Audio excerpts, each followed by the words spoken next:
Game Show. Since 1946, the Dairy King family has been serving your family for 4 generations to create a fun-filled atmosphere where quality food and family can come together. Ty, you're already hinting at it. Let's focus on the pitcher for today's game. The freshman Braxton Fowler, a tall task in his first region start. He'll be on the mound today for Wasatch going up against this high-powered offensive Orem. Give us some Dorius Dental keys for Braxton specifically of what he needs to do in order to keep this Orem offense at bay. Ty, you know I'm a big fan of Braxton when he's on the mound. He's only a freshman. He's got a 3.59 ERA for Wasatch. He's got 1 out of the 3 wins on the year for Wasatch, 5 appearances. But he's always competitive for Wasatch when he's on the mound, Tyler. And he's going to be around the zone is something that you like the most about Braxton is he can throw multiple pitches at any given time in the count for strikes. And I like that. With the team that's got a lot of aggression and pop like Orem does, Braxton's going to have to be effective throwing multiple pitches for strikes today and mixing it up, kind of working backwards, maybe reversing the sequence a little bit on Orem and trying to keep them off balance.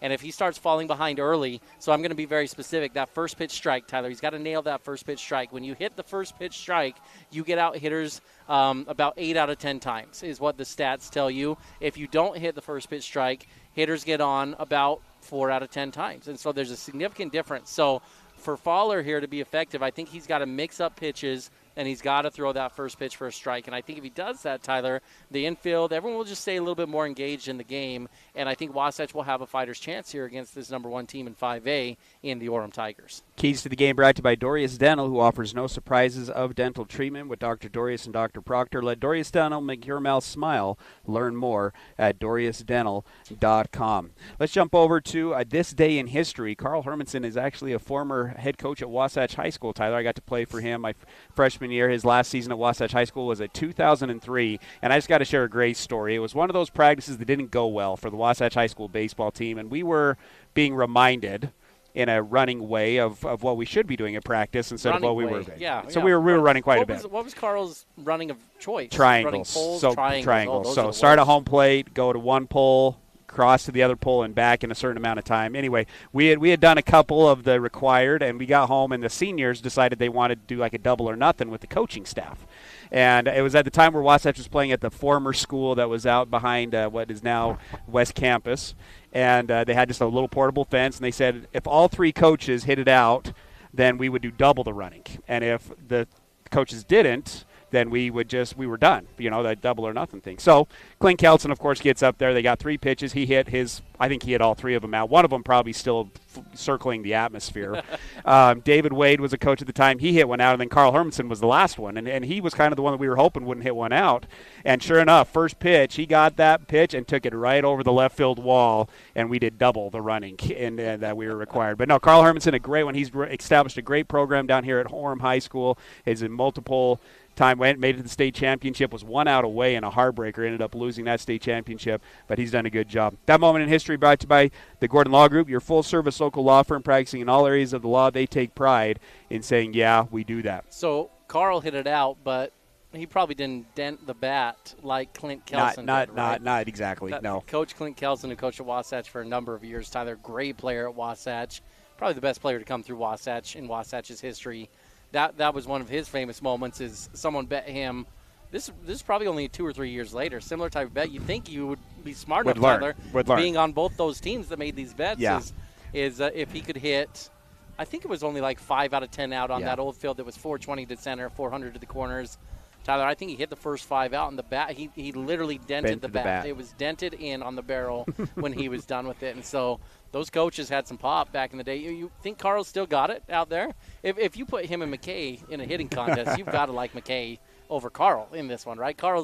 The ages are coming up against him a little bit. I still think in the MLB All-Star Game, Ty, they should do an all-hitting contest. So you have, like, lay down a bunt down both lines, you get points, oppo, or up the middle, pull, and then do the same thing like with home runs. Similar like they have the All-Star, like, skills challenge, right? Do something like that instead of just a home run derby. Like, let's see how these guys can handle the bat.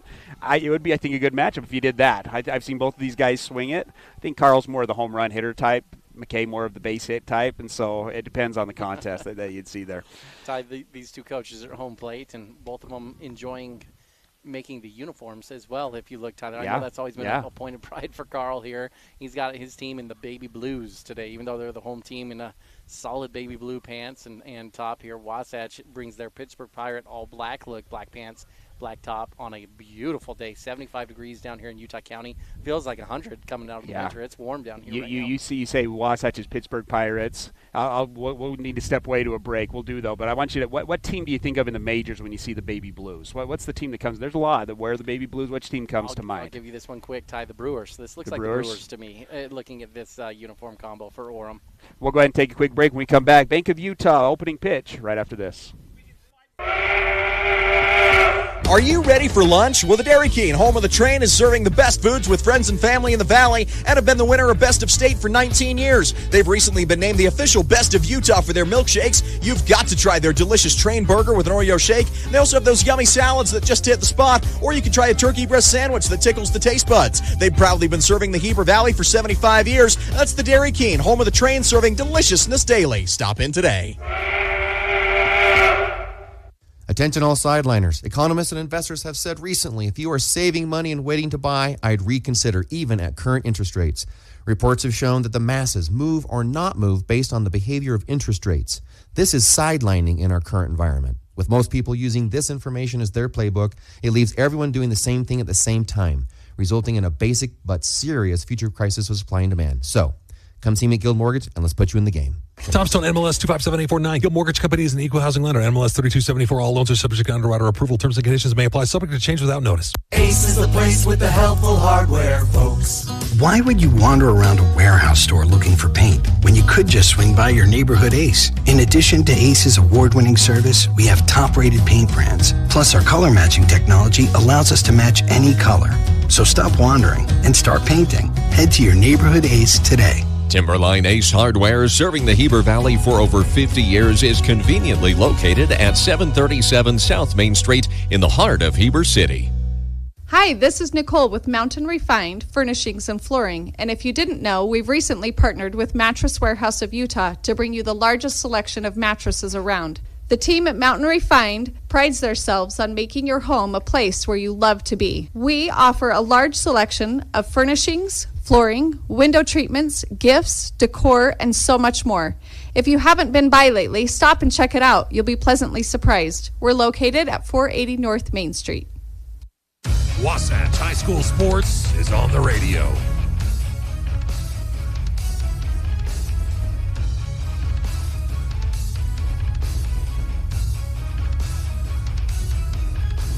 Want to thank you for listening to the Dairy King pregame show. Once again, Wasatch High School set to take on the Orem Tigers, #1 team in 5A.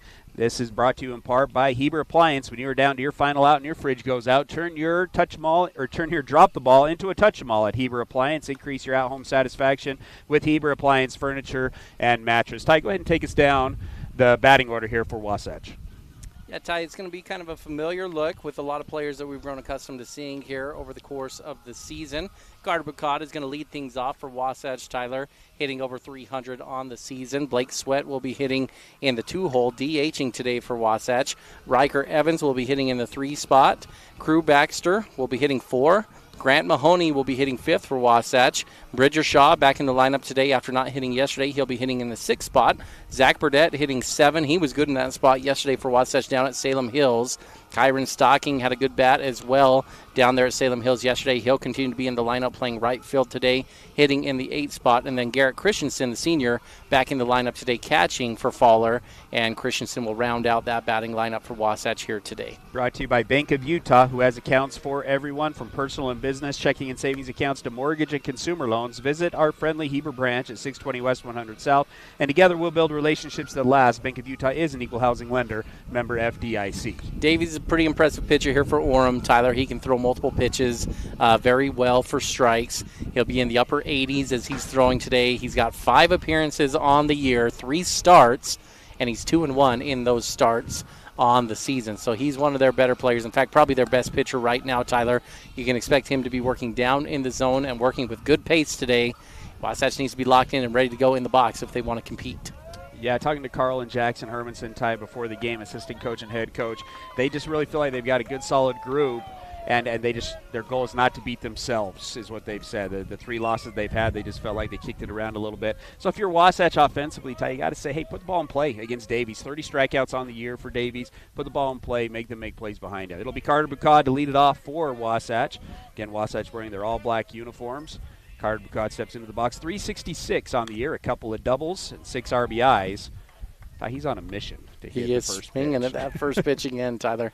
That's now 6 straight at-bats where he swung at the first pitch. Fouls that one off. Strike 1. High and inside for ball 1. 1-1 now the count. Carter's got 15 hits on the year here, Tyler. 13 of those have been singles, 2 doubles as well. Up in the zone again. All 3 pitches here to the first batter. Up in the zone. Moves count to 2-1. Blake Sweat on deck. DHing today for Braxton Fowler will be on the mound. The 2-1. That one back down into the zone. Fouled off into the catcher's glove. 2-2 the count. It's a jumping fastball, Tyler. We're back here behind the plate today looking at this, and good velocity, but it also jumps at you. And some of those pitchers with their release point, fastball actually ends up being a little quicker than even it appears. Gets the outside corner for strike 3. Carter Bucod not agreeing with that one, and that'll be strike 3 and the first strikeout of the game here for Davies.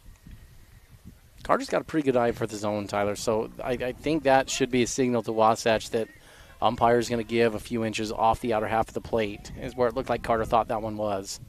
It'll bring up Blake Sweat. 290 on the year, 3 doubles, a home run, and 4 RBIs. Had a double yesterday in the game against Salem Hills. 1-0 the count as that one misses inside. That one's in the dirt, ball 2. A little bit of some cloud cover and a little wind that's been kicking up. I'm sure you can hear it a little right bit in our here, face. Tyler. 2-0 the count. That one's in there for a strike. Fouls it off towards the Orem dugout. 2-1 now the count. Wind coming in at us. It's pretty short field here. So I talked about how Orem has 11 home runs on the year, Tyler. They do play on a short porch field. This is only 360 to center. About 310 down the line. 320 down the right field line.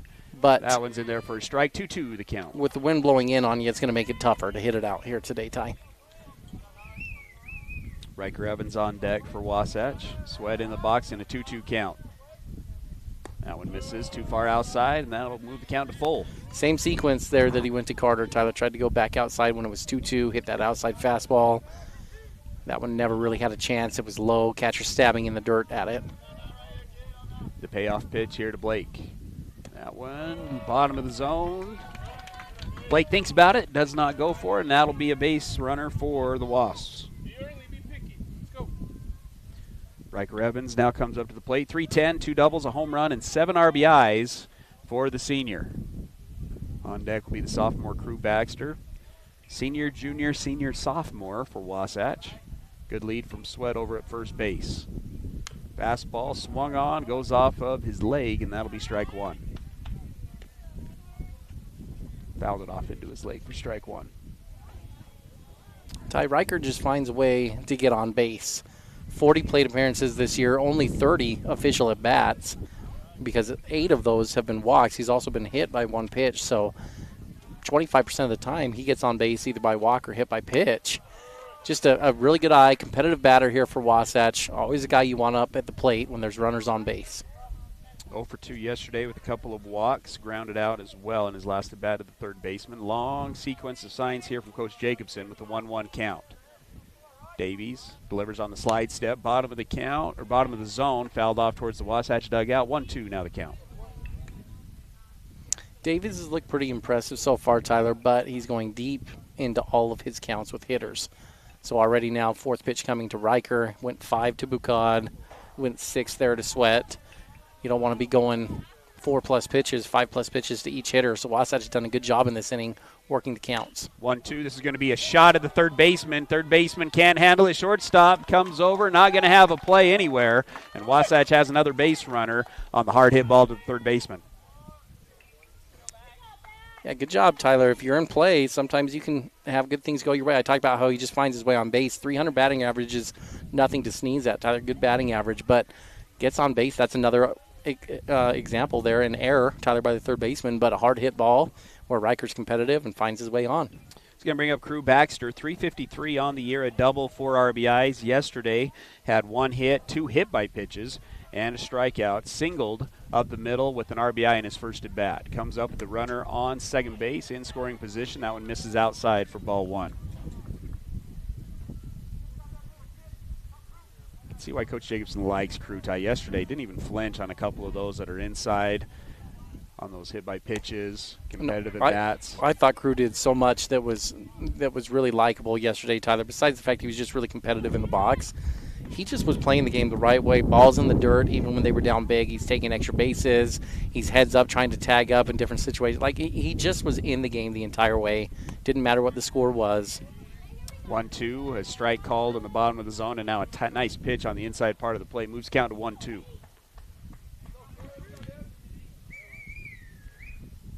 1-2 the count. Crew back in the box on the left-hand side. Davies sets and delivers. Another swing and a miss on the inside corner for strike three. Second strikeout of the inning for Davies. Tied now 4 hitters in. I'm looking for someone to make the adjustment here. Sweat, when he was up there, he found his way on by way of walk, Tyler, but the strikes, he was late. His foot was coming down as the ball was crossing home plate. He was a little bit late. Crew there, you can see late again on his ones. These guys, when they're on deck, trying to get their timing, they need to make sure they're having good mental at-bats when they're on deck, because this fastball jumps more on you than you realize. And you're seeing consistently in the first 4 hitters that each guy is behind. When you get foul balls, they've been fouled off late. So these guys need to get going a little bit earlier with their windup if they want to have a chance to catch up on this fastball. 0-1 the count here to Grant Mahoney. Comes in 378, leads the team with 5 doubles and 8 RBIs. Swings at this one. This one's going to be roped up the middle. Wasatch is going to have a chance to score. Blake Sweat's going to be waved home from Coach Jacobson. The throw from center field is not in time. Blake Sweat will take the 1-0 lead on the 2-out RBI single from Grant Mahoney.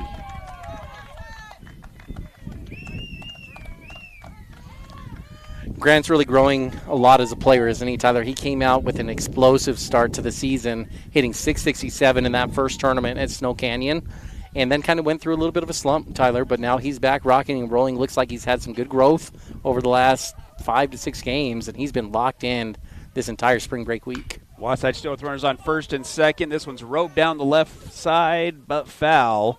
It'll be Bridger Shaw that comes up to the plate. 216 on the year with a triple and 7 RBIs. Second on the team in that category. First and second, 2 outs. Wasatch with a 1-0 lead. Ty, sometimes sitting down and watching the game from a distance, not hitting, can be a good mental reset here. Bridger started the season as the 3-hitter for Wasatch. This one's going to be a swinging bunt in front of the catcher. Catcher fields it cleanly, throws it down to first base, and that'll be the last out of the inning. Wasatch does score 1 run on 1 hit, 1 error, and 2 are left on base. It's 1-0 as we move into the bottom of the first. Napa know-how. Your local Napa Auto Parts, Wasatch Auto Parts at 105 North Main Street in Heber City. Stocks auto parts, tools and equipment, and many other items for heavy-duty trucks, marine, and farming equipment. Stop in today at Wasatch Auto Parts, 105 North Main Street in Heber City, a proud sponsor of Wasatch Wasp Sports. Napa know-how. Hi, this is Kendall Crittenden, Wasatch County Council member, and a member of the Caring Community Coalition. Did you know that kids are at a greater risk of experimenting with alcohol and drugs between the hours of 3 and 6 p.m.? Many parents are still at work this time of day. Check in with your kids. Find out where your kids will be, who they'll be with, and what they will be doing. Brought to you by Wasatch Behavioral Health and the Caring Community Coalition. And now, back to the action. Wasatch High School Sports on 94.5 The Peak.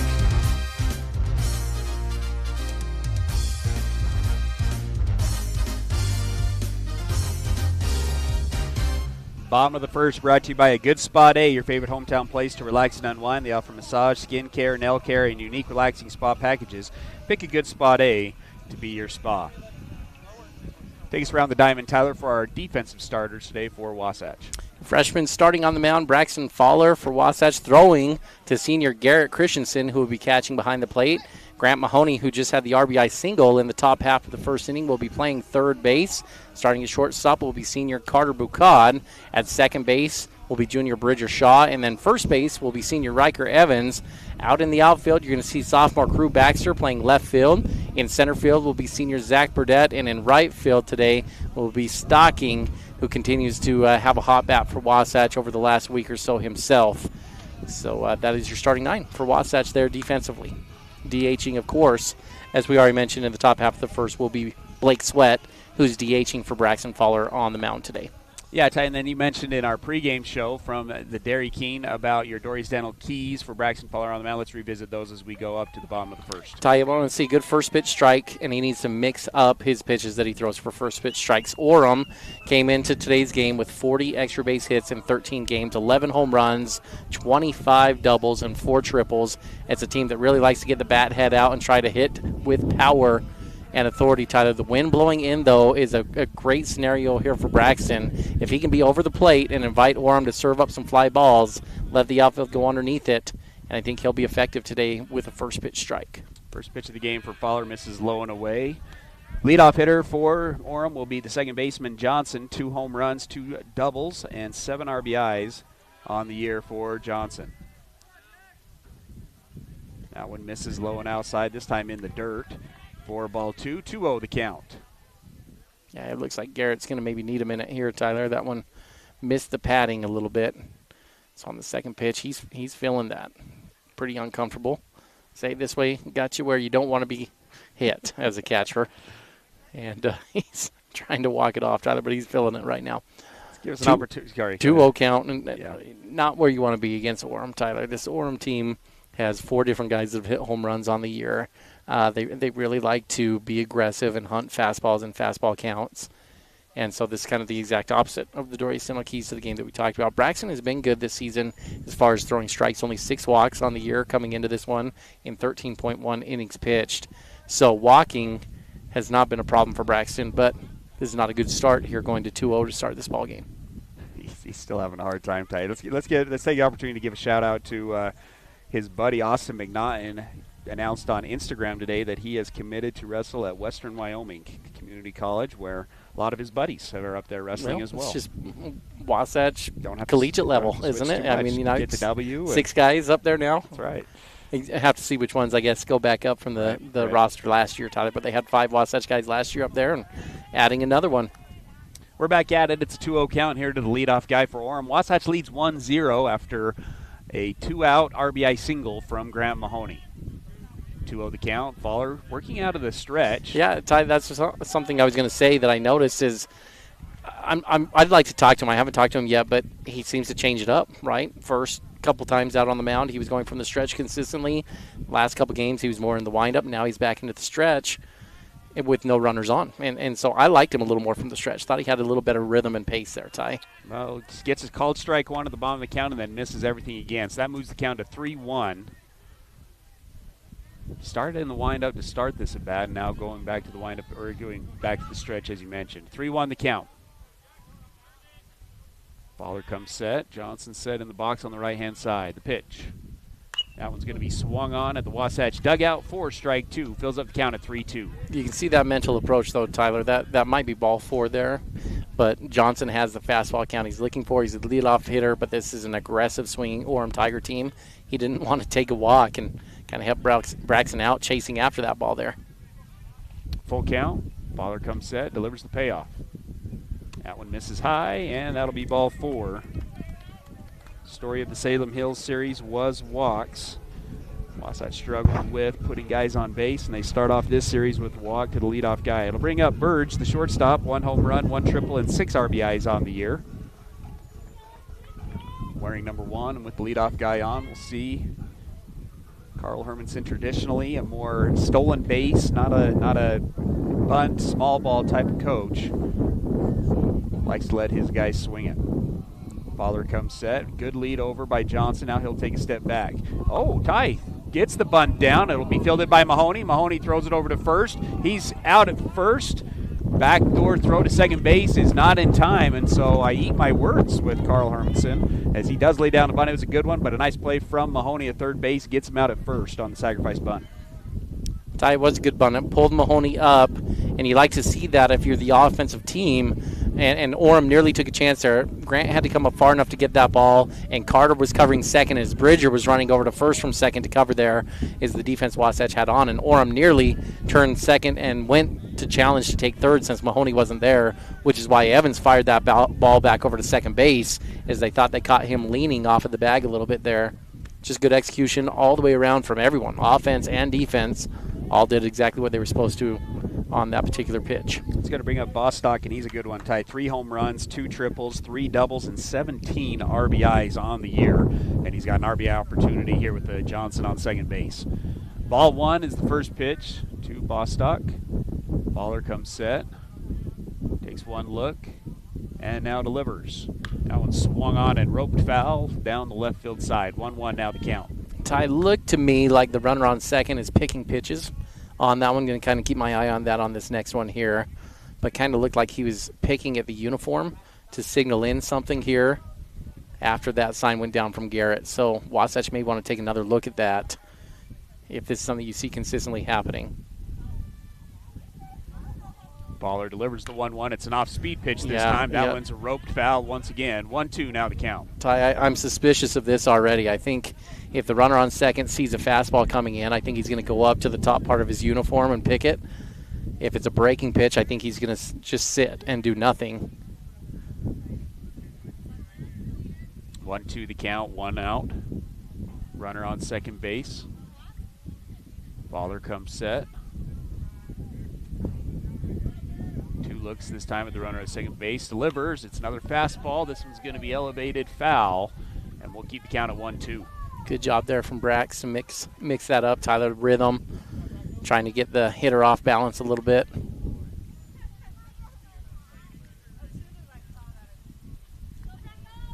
Bostock playing left field today. Good athlete.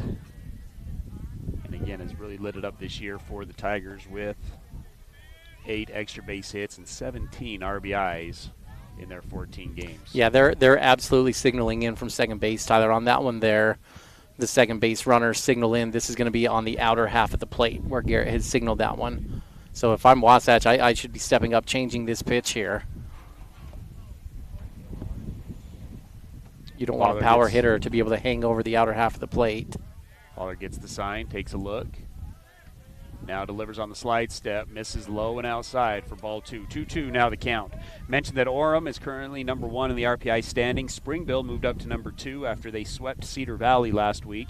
Viewmont and Bryan move up to 3 and 4. Maple is at 5 after their sweep of Spanish Fork. Salem Hills is at 6. And despite getting swept by Maple Mountain, Spanish Fork still at number 10. And then Cedar Valley comes in at number 12.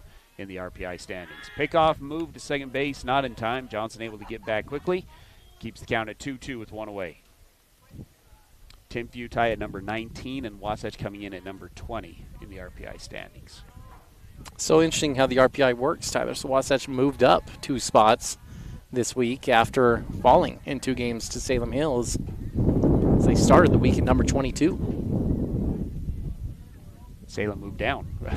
They were at number 5 and moved down to number 6. Score 30 runs and go 2-0 and move down in the RPI. 2-2. That one's going to get away from Christensen, but Johnson not able to advance, and so it'll fill up the count at 3-2.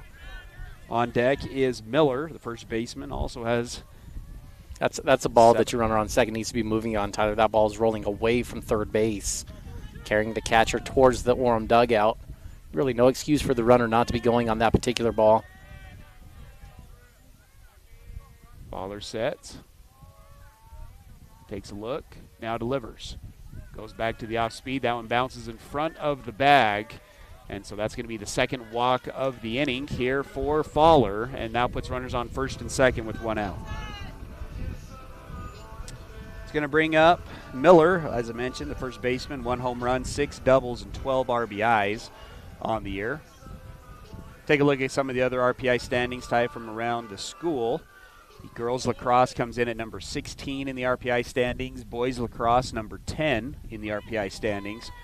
Boys soccer, number 2 in the RPI standings behind undefeated Alta. Those are the 2 undefeated teams in 5A.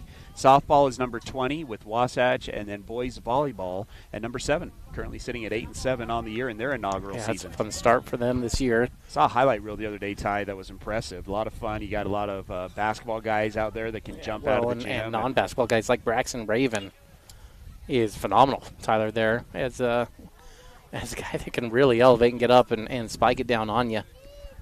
Foul ball here to Miller for strike 1. 0-1 the count with 1 away. How about that with boys soccer, too? That's a potential rematch. Yep. State championship last year between Wasatch and Alta. Sounds like the soccer world think that's just a done deal. They might as well just cancel the rest of the season and play those two teams right now. Well, it was a slaughter in the state title match last year. Wasatch just completely dominated Alta in that game. And it was a sweet moment for Wasatch soccer because a lot of people felt like their RPI ranking was unjustified over the course of the season. 0-1, that off-speed pitch does get away this time, and Christensen able to block it, but both runners will advance to second and third with 1 away. So now 2 guys in scoring position for Miller, who has 12 RBIs on the season. Well, finally, on third or fourth ball in the dirt there, Tyler, runner on second for Orem decided to go, and the guy on first did not get a good jump. I would have liked to see Garrett come up and fire that ball down on the trail runner to second base. I think he certainly would have had a good opportunity to get an out there at second base. Gets the fastball in the outside corner for strike 2. Something that we like to talk about, right, is if you have 2 guys on, ball in the dirt, throw it behind the leadoff guy, because oftentimes that guy behind has to check to make sure that runner goes, so it's not going to be as good of a jump. Yep, exactly, Tyler. And it was something that watching last year, Land and Carter did very well for Wasatch. Actually caught some of the players off guard for Wasatch in the infield a couple times doing that. But Wasatch has rotated through a lot of catchers, right, at this point, Tyler, trying to find the right guy behind the dish, and I'm not sure that chemistry is there yet between infield and catcher. 2-2 the count, 1 away. Runners on second and third here for Orem, trying to tie this game up. Wasatch leading 1-0 here in the bottom of the first. Goes to the off speed, fouls that one off, and we'll stay at 2-2. Probably the best off speed we've seen from Fowler. He's had a hard time landing the off speed so far in the first inning, but did come with the strike there. 2-2 the count, 1 away. Evans playing deep at first base, and Mahoney playing even with the bag at third base. Middle of the infield playing back for Wasatch. The 2-2 goes upstairs for ball 3. Fills up the count at 3-2. Tried to reach back, it looked like, and put a little something extra on that one, Tyler. When Braxton's missing today, he is missing high on that fastball consistently. And that's a pretty common sign, Tyler, when you try to reach back and throw it a little too hard. Your front lead shoulder flares open, and then your release point drags behind, and you're leaving it high, and you're seeing another one there, high and inside, Tyler. And that's exactly what's going on right now with Braxton, is he's just overthrowing, and it's causing his mechanics to break down a little bit with that front shoulder, and his release point's just off. And so rather than pulling it forward, he needs to be forward just a few more inches on his release point with that reaching out on the throwing hand, and he'd be able to deliver that fastball down where he wants. But right now his body's pulling away from him because he's overthrowing a little bit. Brings up the pitcher Davies, 3 home runs, 4 doubles, 24 RBIs on the year. Not the guy you want up for the Wasp with the bases loaded. Misses high, 4-1, 1-0 the count. Only 6 walks coming into this game, Tyler. 3 in this inning for Braxton. Just something contagious in the water this week for the Wasatch pitching staff. Had 19 walks against Salem Hills over the last 2 games, along with 4 hit by pitches. 1-0 count, pitch. That one's right down the pipe, and it's roped down the left field side. 1 run will come in. 2 runs are going to come in. Rauner trying to get to third base, and he's going to try to score as well from first, and the throw is not going to be in time. A 1-out, 3 RBI double will clear the bases, and Wasatch now trails 3-1.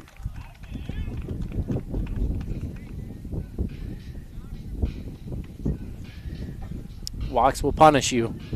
It's been the story all week, Tyler. Just walks will come back to eat you alive. Orem, just like that, has jumped back on top. 3-1.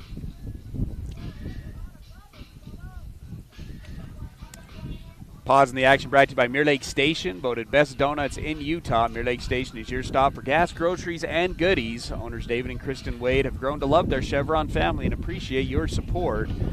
As we have a huddle on the mound, the Wasatch seniors Christensen, Bukad, Evans trying to talk Faller through this with a runner on second base, and Wasatch trailing 3-1. The hitter will be Ingeman, a third baseman.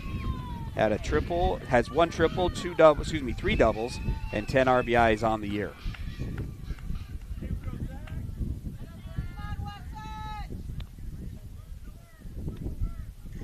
Ingeman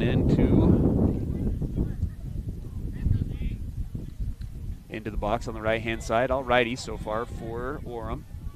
Wasatch with one out, came on a sacrifice bunt from the number 2 hitter. That one's going to be swung on, elevated to left field. Can't see that one with the dugout. Going over, makes the grab. Will be Crew Baxter, makes a nice throw in, keeps the runner at second base, 2 away. Good play from Crew there, Tyler. I'm sure you can hear it on the broadcast right now. This wind is swirling pretty hard right now, coming in from center field towards home, but it's gusting a little bit from left to right as well. And that ball is going to be swirling going out to left field. Good job for Crew to hang on to that ball and secure the out. He's going to bring up Nix, the center fielder, 3 doubles, 2 RBIs for Nix on the season, playing center field for the Tigers. Good lead at second base. Runner's going to go, and it's going to go off of the elbow of Nix. So the hit by pitch is going to be the 4th free pass on the inning for Orem. And Davies is going to have to go back to second base. Brings up number 13, the right fielder, Petita. 1 double, 2 RBIs on the year.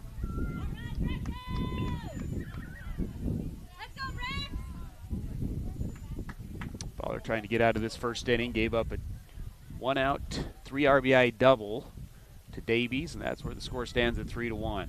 Deep breath, delivers. Gets the outside corner for strike 1.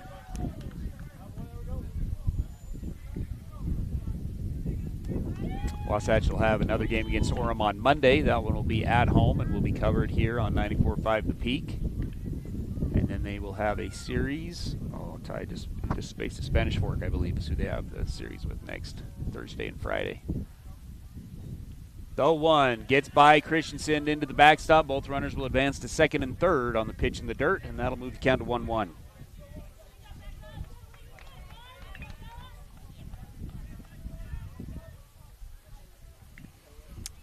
Yeah, Ty, Wasatch is kind of lining up a pretty tough stretch here, aren't they? Getting ready to go against some of these top-tier teams. And go against number 5/number 6 as it moved during the week in Salem. Now number 1, Orem. Said Springville. I believe they were number 4. Springville is number 4. Springville is their 4th 2. series, Springville's Tyler. Number 2. They're up to number 2 now, Yeah. Okay. Off-speed pitch is going to be fouled down the left side. And they've got some guys there on that team, Tyler. Junior Luyaki committed to Oregon to play ball up there. Tyler can really swing it. And that guy's a walking home run.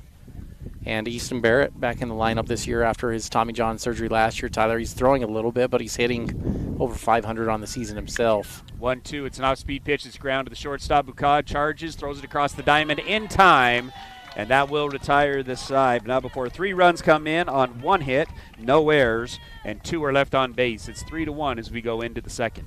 Attention painters and homeowners. Premium Kelly Moore paint is now available at your neighborhood Wasatch Back Paint and Floor. That's right, Wasatch Back Paint and Floor is the official authorized Kelly Moore Paints outlet. You can now get premium Kelly Moore paints at your Heber Wasatch Back Paint and Floor. You'll love their high quality, long-lasting finishes for any home paint project. So if you're painting a single room, refreshing your front door, or doing a full repaint of your home, Wasatch Back Paint and Floor is the place to go for fine Kelly Moore paints. Stop by today. Well, folks, spring is near, but have no fear. Country Gardens and Nursery is here for your everyday garden supplies, decor, and more. From our personal gardener to our new bulk yard, where we offer large variety of soil, mulches, and decorative rock. Come see what we have in store. Country Gardens and Nursery, 1401 South, US 189. We'll see you soon and hope to put you in bloom. I'm Walker Kessler, and I play basketball for a living. So I know how important it is to have the support of a team you can trust. That's why I love UCCU. UCCU is more than a credit union. They're a true financial partner, a local team of experts your entire family can trust at every step of your financial journey. Just visit uccu.com and elevate your banking experience.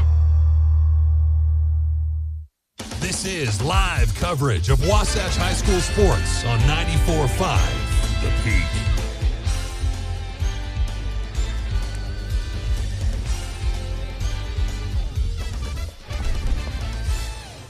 Top of the second inning brought to you by Wasatch Physical Therapy and Sports Medicine, who is your total rehabilitation specialist dedicated to your recovery from all injuries. Let Dan Ivey and his team get you back to 100%. Wasatch trails 3-1 as we go into the second inning. Davies still on the mound here for Orem. Leading it off for Wasatch will be 7, 8, 9, Burdett, Stocking, and Christensen. Wasatch able to get a run across as Blake Sweat drew the walk, an error by the third baseman, and then a single up the middle from Graham Mahoney brought in Blake Sweat to give them the one-run lead, but Orem scores 3 in the bottom of the first. And that's where we stand 3-1 as we go into the second. Burdett, 231, 2 RBIs, and 10 runs scored on the year. Yesterday, Burdett had a base knock RBI in the first inning up the middle, walked and scored, and then popped out and struck out, so 1 for 3 on the day yesterday with an RBI and a run scored. Takes ball 1 here in this at bat. Takes ball 2 low. 2-0 the count with Stocking on deck. Burdett hitting on the right-hand side. The 2-0. Fastball, inside corner. Good pitch on the 2-0. Moves the count to 2-1.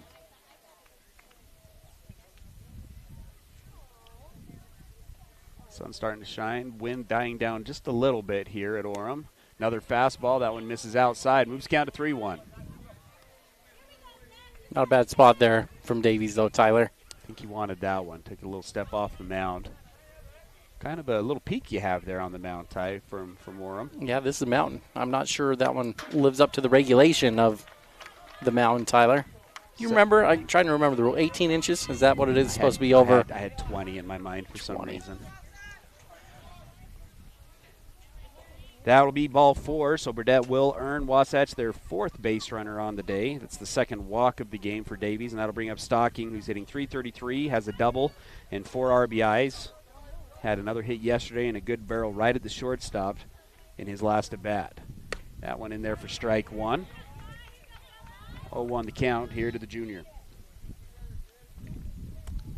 DH'd yesterday, walked, singled, grounded out, and then lined out at the shortstop.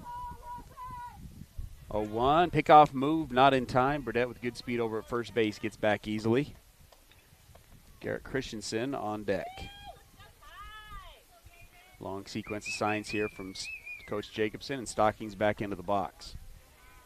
0-1 the count. Burdett creeps a little bit further, does not go. That one's in there for another strike, moves the count to 0-2.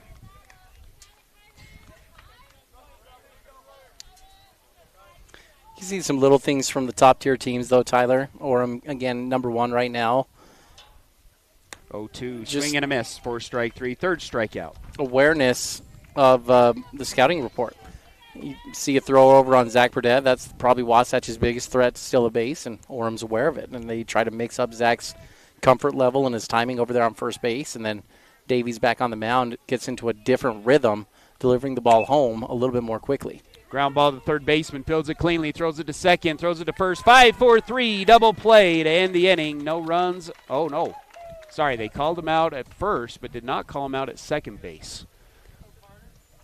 Did Burdett beat it, or did the second baseman? No, he didn't beat it there. The second baseman must have came off the bag a little early, Ty. Called that prematurely. Apologize. So that's just your normal 5-4-3 put out at first base. And just Burdett, your normal 5-4-3. Yep. 5-4-3. So Wasatch with a guy in scoring position as we go to the top of the order to Carter Bucad, who struck out in his first at bat. Ty, we won't get into too many stories with the umpires over our years, but we'll say this: this field umpire can change his mind by just your attitude and your demeanor out there on the field, and so this might not be the only unusual call you see there. Normally umpires will give you a little bit of leeway, right, coming off the bag on a double play ball like that, but this umpire did not. Chalk that one up to be a questionable strike call here to Carter Bucad to lead off the at-bat. 0-1 count. And And let's just be frank. You know that's a ball because Carter didn't swing Yeah, at it. that's what I was going to say, Carter Tyler. swings at the first pitch. Seventh at bat there, Tyler. If he would have swung at that, would have been 7 in a row where he goes after the first pitch. So if he's not aggressive, he must really not like it. 0-2 the count now as he swings at one that's a little bit up in the zone, fouls it off. 0-2 the count with 2 away. Good lead from Burdett at second base. Second baseman playing behind the bag. Davies sets, delivers, swung on, fouled, out of play down the first base side. Tell you what a first call like that does, though, Tyler. It makes it hard on the hitter because then you're just guessing, right? You don't know where the zone is. Feel like you have to cover pitches that aren't in the zone, and I think you saw that a little bit on the second pitch there from Carter. Ball that was out of the zone, taking a swing at it, and you kind of put that back on the umpire when you miss by that much on the first pitch. Back to the 0-2. This one's in the zone. It's smoked to center field. Center fielder Nakes going back, makes the play. And that'll be it for Wasatch. No runs no hits. That ball was really hit well. That was just right into the wind. I think on a day with no wind, that's got a chance to leave the yard. But that wind just knocked that down and was an easy pop-up to go catch. Wasatch trails 3-1 as we go into the bottom of the second. Big O Tires in Heber is your one-stop shop for tires and service. What was once Point S is now Big O Tires. Same service, but different name. We're locally owned and operated and want to help you get your vehicle ready to road trip this summer. Stop in for all your name brand tires, oil changes, alignments, brakes, batteries, shocks, struts, and a whole lot more. Plus, Big O Tires offers financing options to fit any budget or any situation. Visit us today. Big O Tires, the team you trust. Hey there, Heber City. Are you tired of dings, dents, and scrapes ruining the beauty of your beloved vehicle? Look no further than Robards Collision, the ultimate destination for all your auto body needs. At Robards Collision, they've been offering top-notch collision repairs and outstanding customer service. Their team of expert technicians is passionate about bringing your car back to its original glory, no matter the size of damage. Their state-of-the-art facility is equipped with cutting-edge technology, ensuring precise and accurate repairs. They handle it all with precision and care. Chad here from Mountain West Trailers. Celebrating 20 years in business, we know you value strength and reliability. Whether it's for work or play, our dump and equipment trailers are built to last. Enclosed cargo trailers for business and fun, or open utility trailers for everything in between. With expert sales, parts, and service, we've got you covered.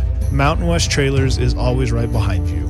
Visit us at mountainwesttrailer.com or stop by at 1470 South Highway 40 here in Heber.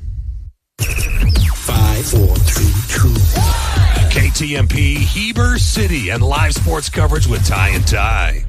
Bottom of the second brought to you by Gravity Coalition, offering the best in bikes, skis, snowboards, skateboards, and more in the Heber Valley. Personalized service, sales, and repair for the gear you love. Gravity Coalition in Midway, Utah, or gravitycoalition.com. This is a cool shop. It'll be the number 9 hitter, Allen, the catcher, and then back up to the top of the order with Johnson and Burge to lead off here in the bottom of the second. There you go. Braxton mixing up that first pitch curveball for a strike, Ty. Good start to this inning. 0-1 the count, working back out of the windup. That one in there for a strike as well. 0-2 now the count. Ty, Gravity Coalition. I whipped out my longboard today. I'm getting pretty good at the longboard. I'm feeling pretty good.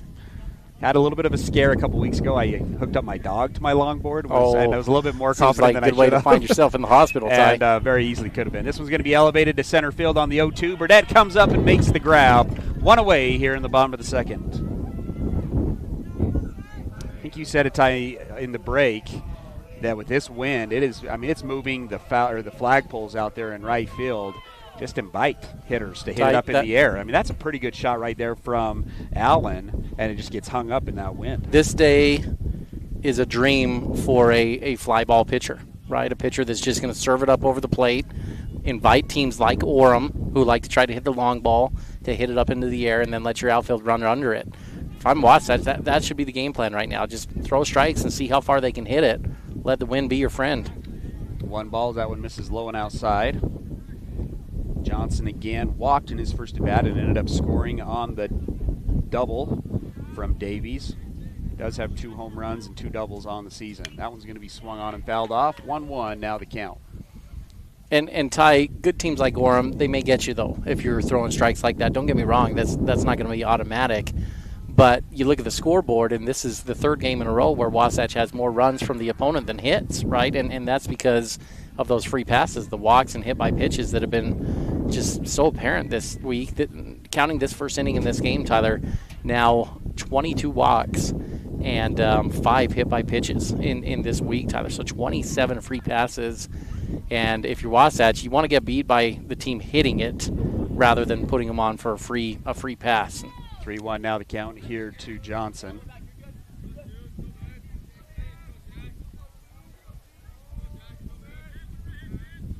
The pitch.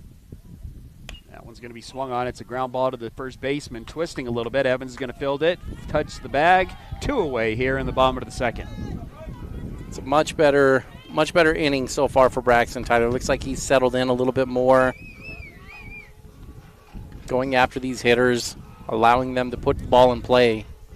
Brings up Burge, had a sacrifice bunt in his first at bat, homered and had a triple so far this year with 6 RBIs.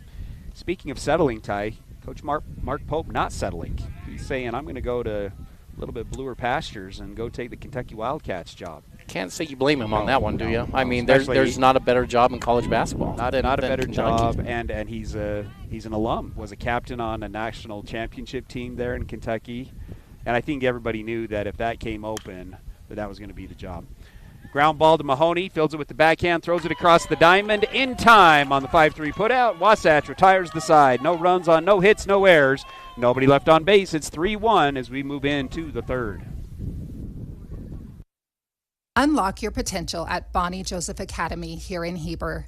Explore the art of barbering, basic aesthetic, cosmetology, master aesthetic, and nail technician programs. Visit bonniejosephacademy.edu to enroll today. Financial aid is available for qualifying students, and we offer flexible distant education options. Transform your passion into a rewarding career with Bonnie Joseph Academy, where beauty meets expertise. Hi, this is Nicole with Mountain Refined Furnishings and Flooring, and if you didn't know, we've recently partnered with Mattress Warehouse of Utah to bring you the largest selection of mattresses around. The team at Mountain Refined prides themselves on making your home a place where you love to be. We offer a large selection of furnishings, flooring, window treatments, gifts, decor, and so much more. If you haven't been by lately, stop and check it out. You'll be pleasantly surprised. We're located at 480 North Main Street. And now, back to the action. Wasatch High School Sports on 94.5 The Peak.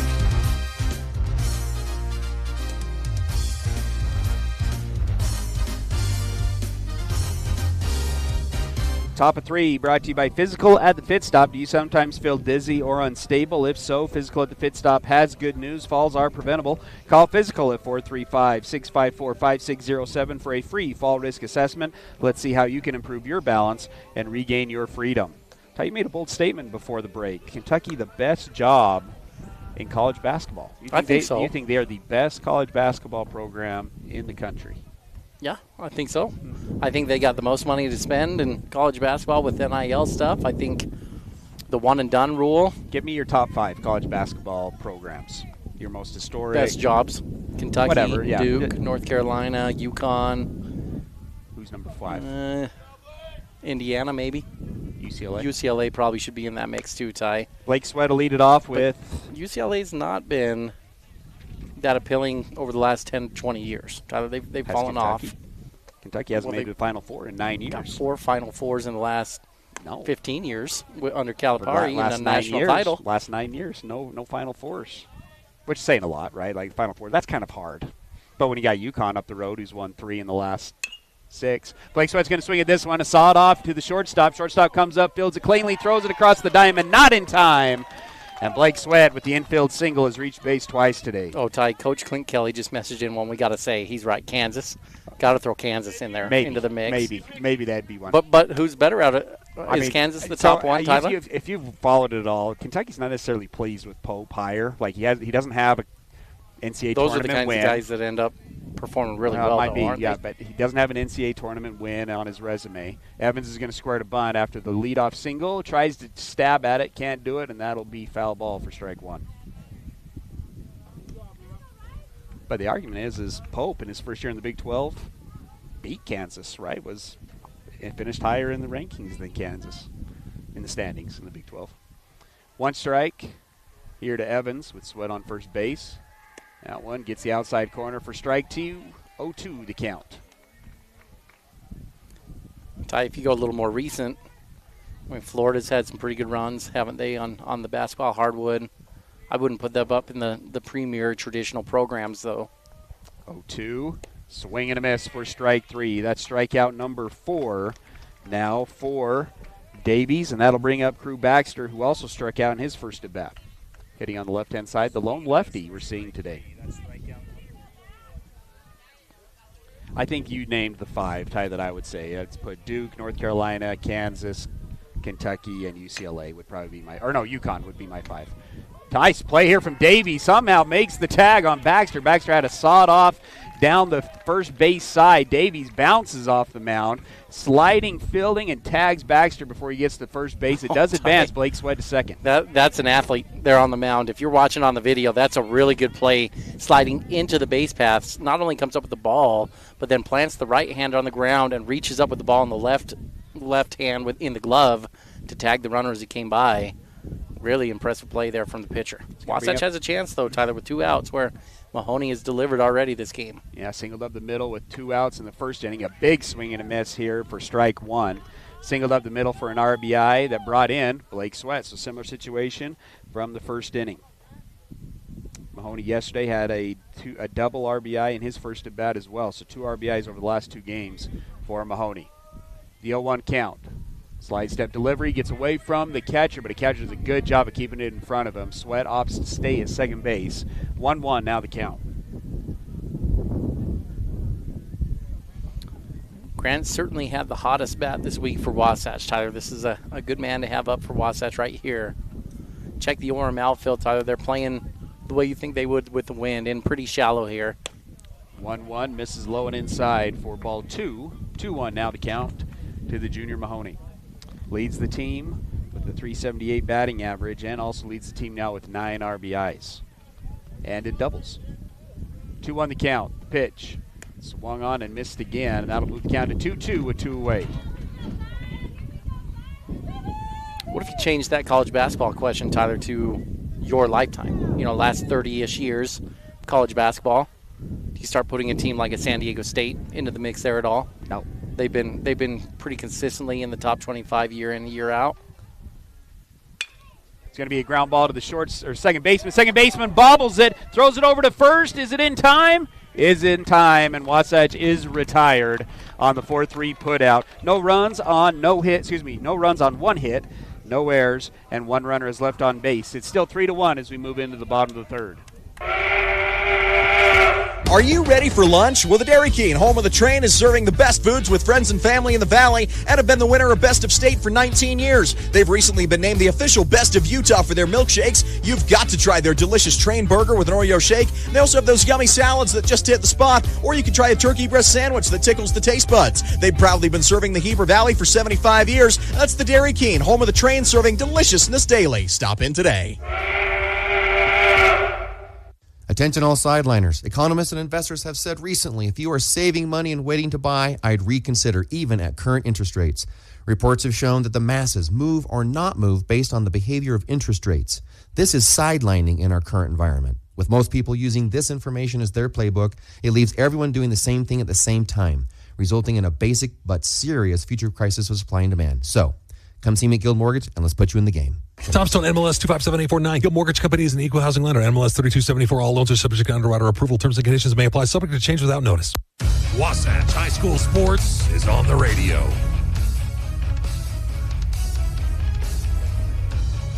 Bottom of the 3rd, brought to you by Wasatch Physical Therapy and Sports Medicine, your rehabilitation specialist dedicated to your total recovery from all injuries.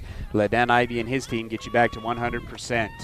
Wasatch still trails 3-1 as we go into the bottom of the 3rd. Due up for Orem here in the bottom of the 3rd will be 3-4-5, Barstock, Miller, Davies. Barstock walked and scored, as did Miller, and then Davies had the 3 RBI double. Gonzaga, Ty, you'd put up there before San Diego State in our lifetime. Of course. It's got to be UConn, Tyler. They've got 4 titles in the last UConn, 15 years. Yeah, definitely. San Diego State, you Mountain West people. North Carolina, you'd probably have to have into that mix. Tyler, they've been consistently good. UConn, actually, I'm going through the list here. 5 titles in the last 20 years for UConn. Yeah. Swing and a miss for Bostock. Fowler back working out of the windup. The pitch. Goes to the off speed, gets it, a called strike, moves the count to 0-2. You know who's a dark horse on that that list is Villanova. Has some sneaky good programs over the years, Tyler. Yeah, you bet. That is a good one. 0-2 the count. Christensen sets up on the outside part of the plate. The pitch hits the spot, but a little bit low, and that'll move the count to 1-2. Yeah, Villanova, UConn, Gonzaga probably in our lifetime. North Carolina probably up there a little bit. Kentucky had some good years. Yeah, North Carolina, Tyler, looking over this with 4 titles in the last 30 years. So probably the Tar Heels are up in that mix. Duke. We say Gonzaga. They never won one, though, right? They never got. They made it to the Gonzaga title never game won a couple one. So in the last 30 years, Duke has 5 titles. UConn has 5 titles. Who did I just say? North Carolina. North Carolina has 4 titles. 2-2 the count. If you pull Villanova, it's going to be a ground ball, base knock through the 5-6 hole, and Bostock will lead it off for Orem with the leadoff base hit.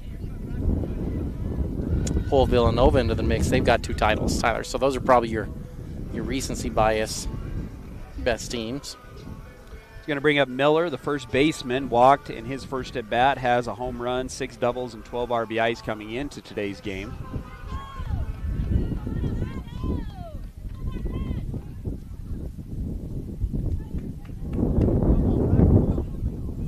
Second hit of the day for Orem.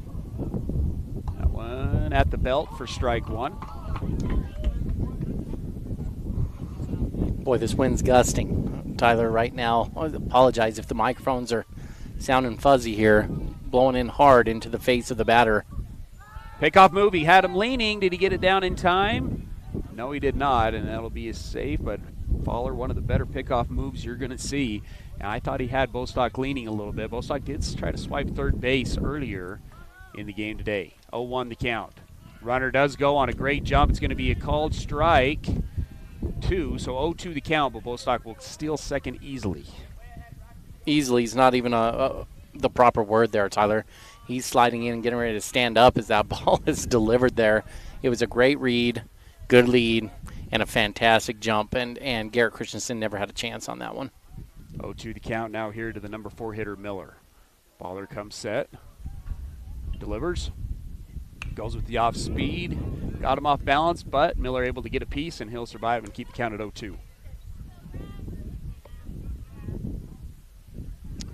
With that kind of speed on second base with Bostock, Tyler, Wasatch needs to keep their head up. Third base is definitely in play for him to be on the move again. He's got another big lead. That time Fowler steps off the back of the mound, keep him at bay. 0-2 the count, nobody out.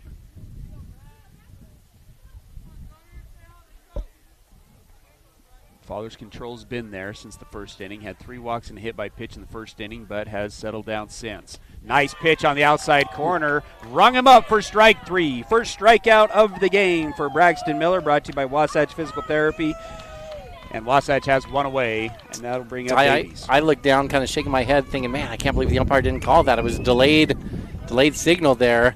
Didn't think Braxton was going to get that call for a minute, but thought he should. Glad the umpire rung him up on that one. Good pitch. Going to bring up Davies. Had the 3 RBI double back in the first inning. They gave him 3-1 lead. Is also the pitcher today, so helping himself out both on the mound and in the box. 3-1 the count. Fowler takes 3 looks at Bostock, who's hopping around there at second base. That one misses outside for ball 1. Yeah, big hops at second base, Tyler. Which traditionally you don't like to see if you're a coach watching out there, because it can get you off balance. If the pitcher hits a good time to pick back on you when you're hopping, you can be dead in the water. 1-0 the count. The pitch. It's an off-speed pitch. Gets him to swing and a miss for strike 1. 1-1 now the count. Starting to land the off-speed a little bit more as well. Fowler settling down nicely. 1-1 the count. 1 out. Fowler sets. 1 look. Now a second look. Delivers.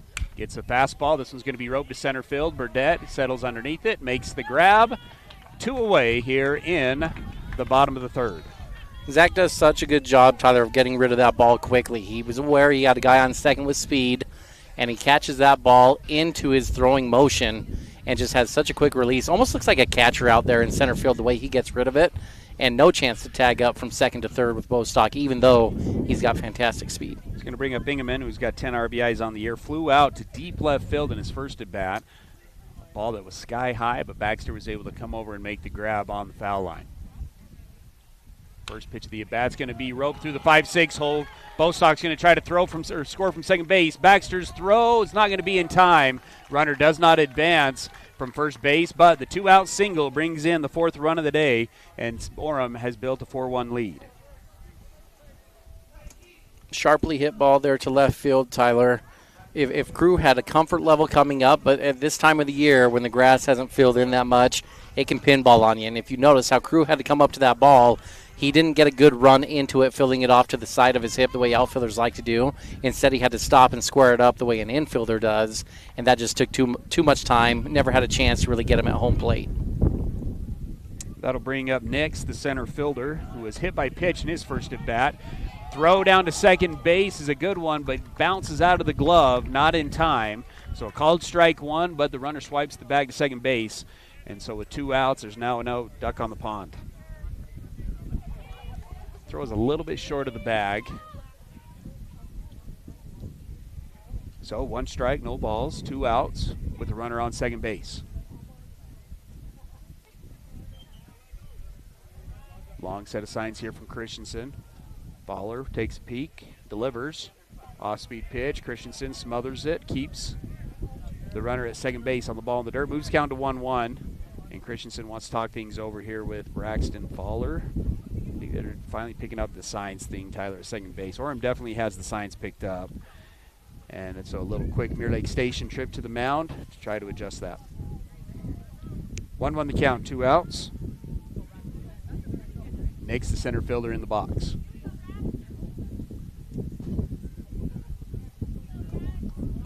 Four-1 already the lead. Fowler, 2 looks, delivers, goes back to the off-speed. This is going to get away from Christensen, and the runner will advance to third base. That moves the count to 2-1.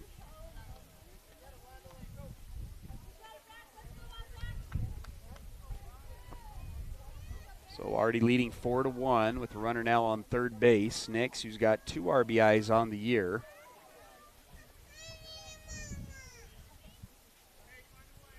Fowler's going to go back to the windup with the runner on third.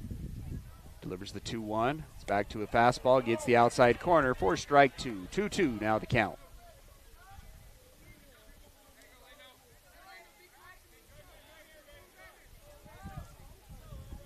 Two balls, 2 strikes, 2 outs. 4-1 the score for Orem. The deuces. Goes to the off speed, gets him off balance. This is going to be a tough one. Boucad can't field it, and that'll be another infield single for Orem, and another run will come in to make the score 5-1. Even if Boucad fields that cleanly, I don't think he's got a chance at getting him out at third. Yeah, Ty, really looked like a softball swing. You know how first base is where you'd be trying to go with that one, but really kind of had a little Ichiro softball kind of running at the ball as he made contact to hit that one into the ground. That was going to be a tough play no matter what. Sorry, I didn't notice. Micah Dahl in at third base for Wasatch this inning. Pickoff move, not in time. So single, strikeout, fly out, and then single with 2 outs that produce 2 runs for Orem.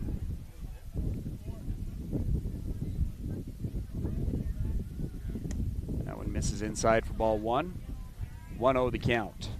I'd like to give an update on Wasatch's Wasp on campus.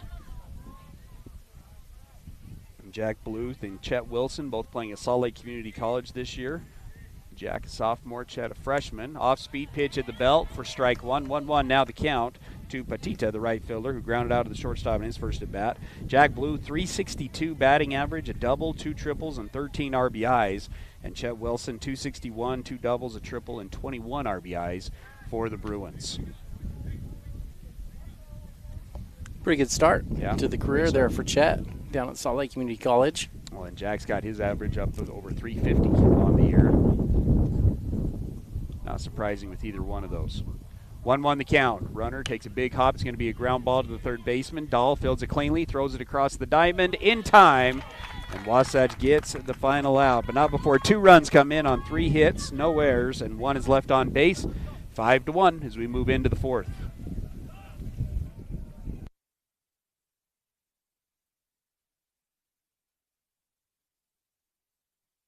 This is the place with the helpful hardware, folks. Our locally owned Ace stores are committed to helping our neighbors and our communities. And because we're in the neighborhood, we can deliver almost anything you need. So shop in store or online for whatever your home or yard needs. Choose from top brands like Milwaukee, Steel, Traeger, and Benjamin Moore.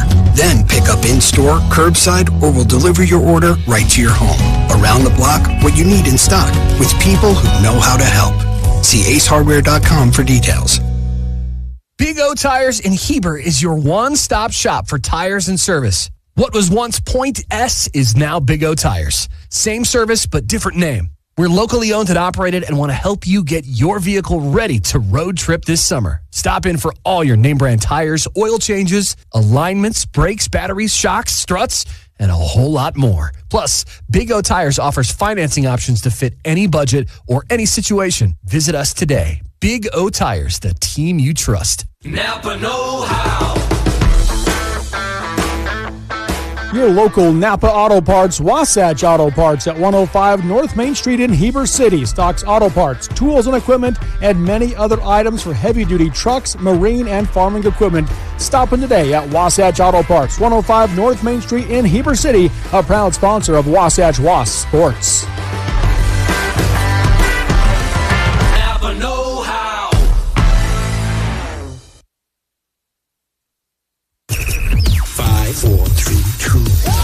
KTMP, Heber City, and live sports coverage with Ty and Ty. Top of the fourth, brought to you by Gravity Coalition, offering the best in bikes, skis, snowboards, skateboards, and more in the Heber Valley. Personalized service, sales, and repair for the gear you love. Gravity Coalition in Midway, Utah, or gravitycoalition.com. This is a cool shop.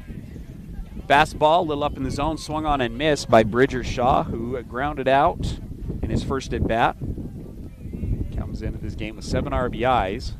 Another fastball swung on and fouled off this time, so that moves the count to 0-2. Ty talked about how Davies has a jumping fastball. That he's in the 90s right now on these fastballs as far as mile per hour.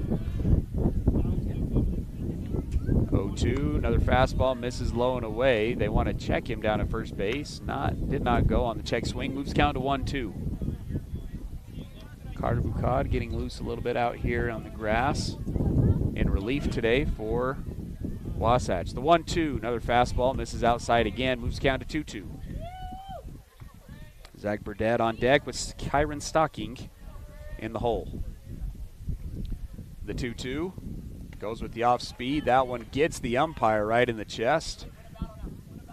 And that will move the count to 3-2. We're going to have a little bit of a pause as the umpire now decides that he needs to see if the umpire's okay. Yeah, Ty, even the breaking pitches aren't coming soft here. Davies has a breaking ball that goes about 81, 82 to mix it in with that fastball that sits about 89 to 91. Is probably where you're going to see him sitting most of the game. And so it's not going to feel good to get hit by any of those pitches if you're the umpire. 3-2 the count. Davies working out of the windup. The payoff. Fastball fouled off. And Bridger will see another pitch with another 3-2 count. Good quality at bat here for Bridger, though, going into the 7th pitch of this at bat. Davies already up to 54, make this 55 pitches. Misses that one in the dirt, and Bridger earns the walk, and Wasatch has the leadoff guy on, trying to get back in this thing, trailing 5-1. I've really enjoyed watching Davies pitch here, Tyler. Only giving up 2 hits, 1 run on the day, but 3 walks on the day to go with his 4 strikeouts. So if there is something to clean up with this fantastic pitcher that Orem has, he needs to get control a little bit better. A bunt is laid down here from Burdett. Third baseman's not going to be able to handle it, so Wasatch will start off the inning with back-to-back base runners. You can rule that a hit or an error. Yeah, Ty. that's a hit there. Good bunt there from Zach. Good speed coming down the line, and that's a do-or-die play for the third baseman, Tyler. He knows he's got to get rid of that ball quickly, and so he doesn't field it clean because of that. And Zach may end up with a single anyway, even if he does field it clean. It's going to bring Carl Hermanson out of the dugout. Trip to the mound brought to you by Mirror Lake Station. Once again, have the best donuts in Utah. And they've grown to love their Chevron family. Stop on into Mirror Lake Station over in Camas. Wasatch runners on first and second. That'll bring up Kyron Stocking. Give a shout out to another Wasp on campus, Ty, his brother Chandler Stocking up at College of Idaho. .243 batting average, 2 doubles, a triple, and 13 RBIs for Chandler. So, Ty, you've spent several years as a head coach here. This has to be tempting here to lay down a bunt again in this situation, right? It's only a 5-1 game, nobody out, runners on first and second. See if you can't get them both moved over, and then you've got Garrett and Carter Bucad coming up, and like your chances to get a base hit there and tighten this game back up. See what Coach Jacobson decides to go to, but not a bad time to go for a bunt, especially with the wind swirling the way it is, Ty. Want to manufacture runs here and there. Be harder for balls to fall into play. First and second, nobody out. Wasatch trying to get back in this thing, trailing 5-1. Kyron Stocking in the box. The pitch, he is going to square. Can't lay down the bunt. Runner will advance, go back to second base and first base. Stocking struck out in his first at bat. So you can see here that defensive setup was pretty clear, probably what Coach Hermanson went out to talk about in part. Third base is absolutely staying, not coming at all. First base crashing hard pitch is going to cover the third base side. So Stocking wants to get this down the third baseline to pull off that third baseman if he can. Can't do it here. He's going to pop this one back to the backstop. So 0-2 now the count. Garrett Christensen, as mentioned, on deck, grounded out to the third baseman in his last at bat.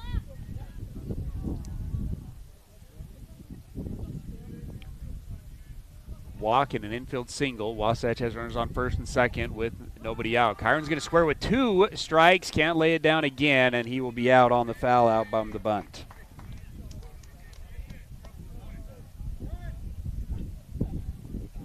That'll bring up Christensen with runners on first and second now with 1 out.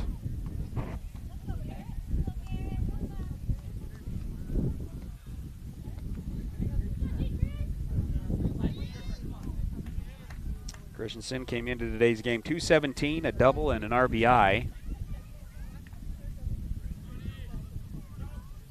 1 out. Pitch, fastball, swing and a miss for strike 1. Big swing though, Tyler, and he looked to be pretty well on time with that. That wasn't a late swing. Garrett looked kind of locked in, ready to go, looking for that fastball. And I'll bet you Davies recognized it too. Probably going to come back with a breaking pitch. 0-1 goes right back to the fastball. Misses low and outside for ball 1. 1-1 now the count. Looked like the catcher may have gotten crossed up a little bit on that one. Catcher's going to come out and talk things over. Ty, you're talking about tools, right? The 5 tools of baseball: hit for average, hit for power, fielding, throwing, and speed. Right, are the 5 tools. When you hear about a 5-tool guy, they've got all of those. Yeah, and that's, you know, kind of an easy way to analyze a player, right, is how many of these tools do you feel like they have? The 1-1, this one's going to be elevated foul behind us. 1-2 now the count. And you can do it kind of on all levels too, right, Ty? Like high school, comparing to all the high school players looking out here.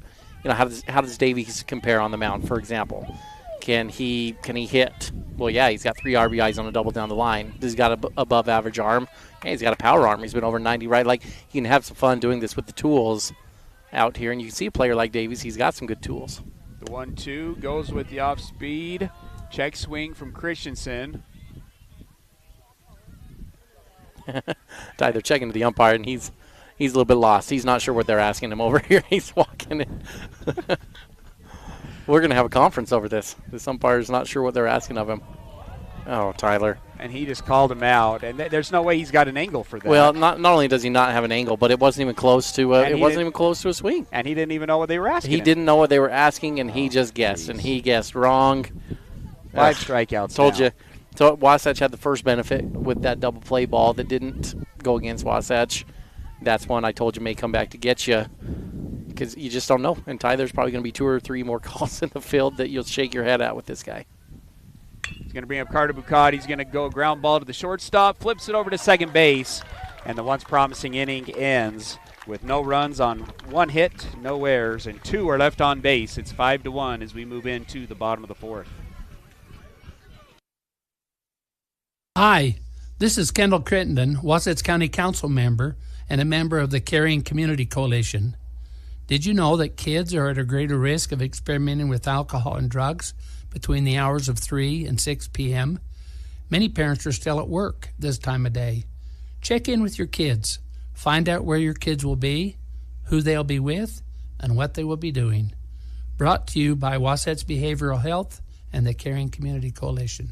Attention painters and homeowners. Premium Kelly Moore paint is now available at your neighborhood Wasatch Back Paint and Floor. That's right, Wasatch Back Paint and Floor is the official authorized Kelly Moore Paints outlet. You can now get premium Kelly Moore paints at your Heber Wasatch Back Paint and Floor. You'll love their high quality, long-lasting finishes for any home paint project. So if you're painting a single room, refreshing your front door, or doing a full repaint of your home, Wasatch Back Paint and Floor is the place to go for fine Kelly Moore paints. Stop by today.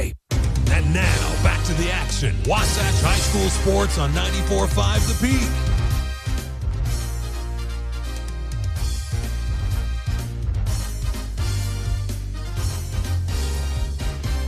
Bottom of the fourth inning brought to you by Heber Appliance, Furniture, and Mattress. When you're down to your final out and your fridge goes out, turn your drop the ball into a touch them all at Heber Appliance. Increase your at-home satisfaction with Heber Appliance, Furniture, and Mattress. It's 5-1 as we go into the bottom of the fourth. Braxton Fowler will come back up go back on the mound for Wasatch. For Orem, it'll be 9-1-2, Allen, Johnson, Burge for the Tigers. Allen, the catcher, lined out to the center fielder on a good swing back in the second inning. Fowler will start working out of the windup. That one's in there for a strike. Moves count 0-1.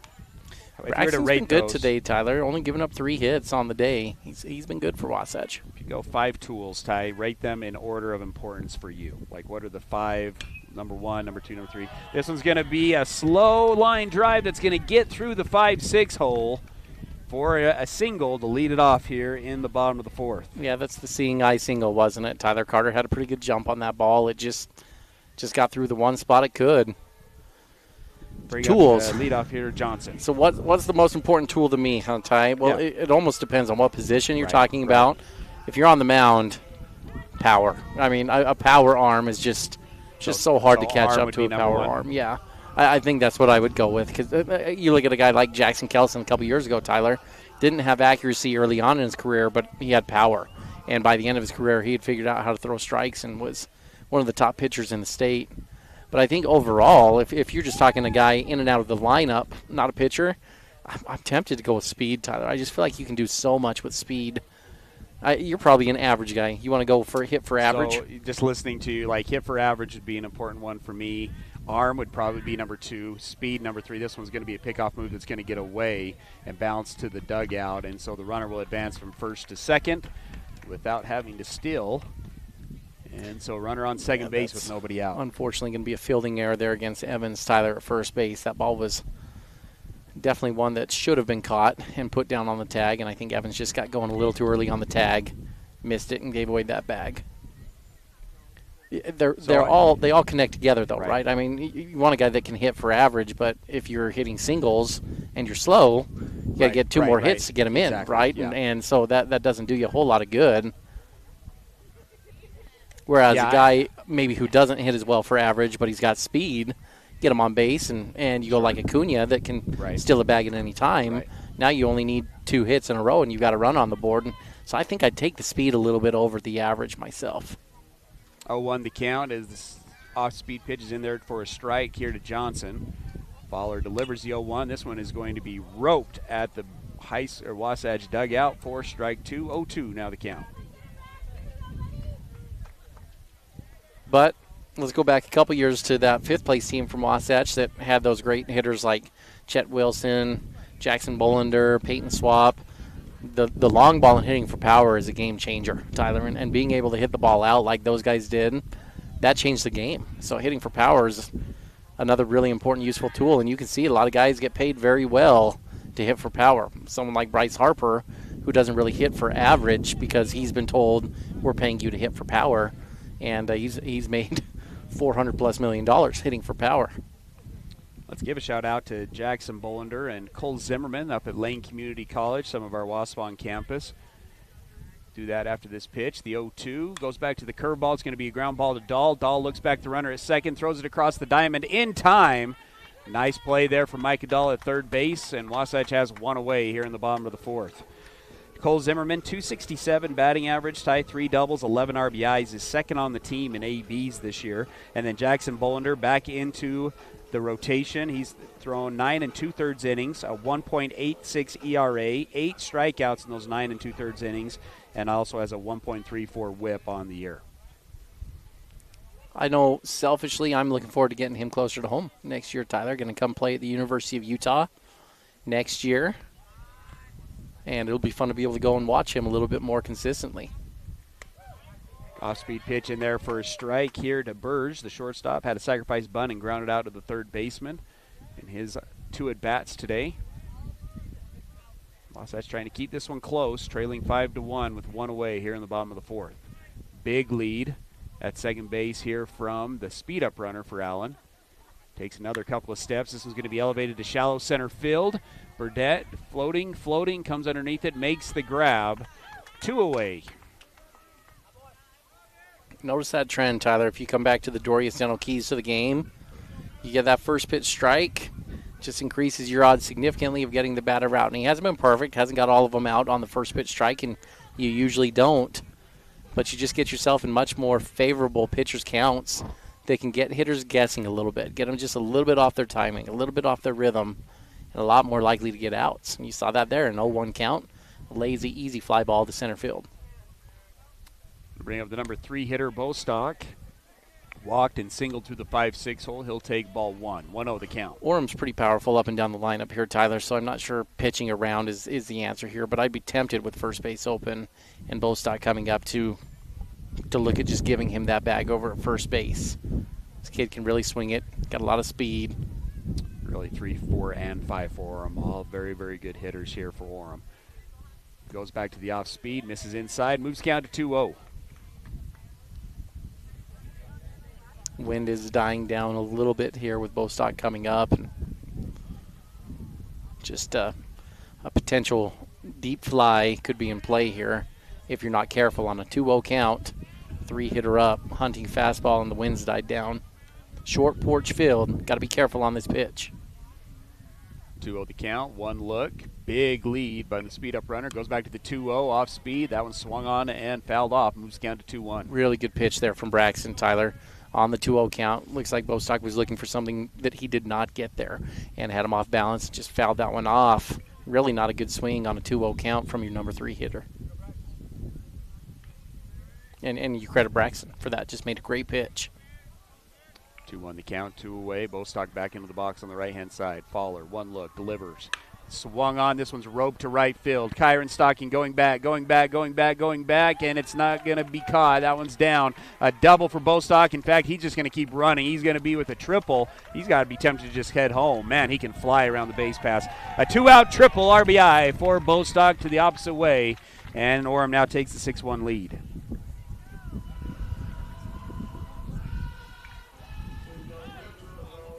It's not a bad pitch. Tyler Braxton put a pretty good pitch out there on that one. Got a fly ball, but into that gusting wind, it just pushed it away from the glove hand side of Kyron Stocking, and he wasn't able to go chase that one down. Just the conditions got that one out of the field of play from Stocking. 6-1. It's going to bring Coach Jacobson out from the dugout once again. See what he decides to do here. Just discussing some things with the runner on third base, 2 outs. It's going to be the number 4 hitter, Miller, who walked in his first at bat, has scored, and then struck out looking. It's the lone strikeout that Faller has today.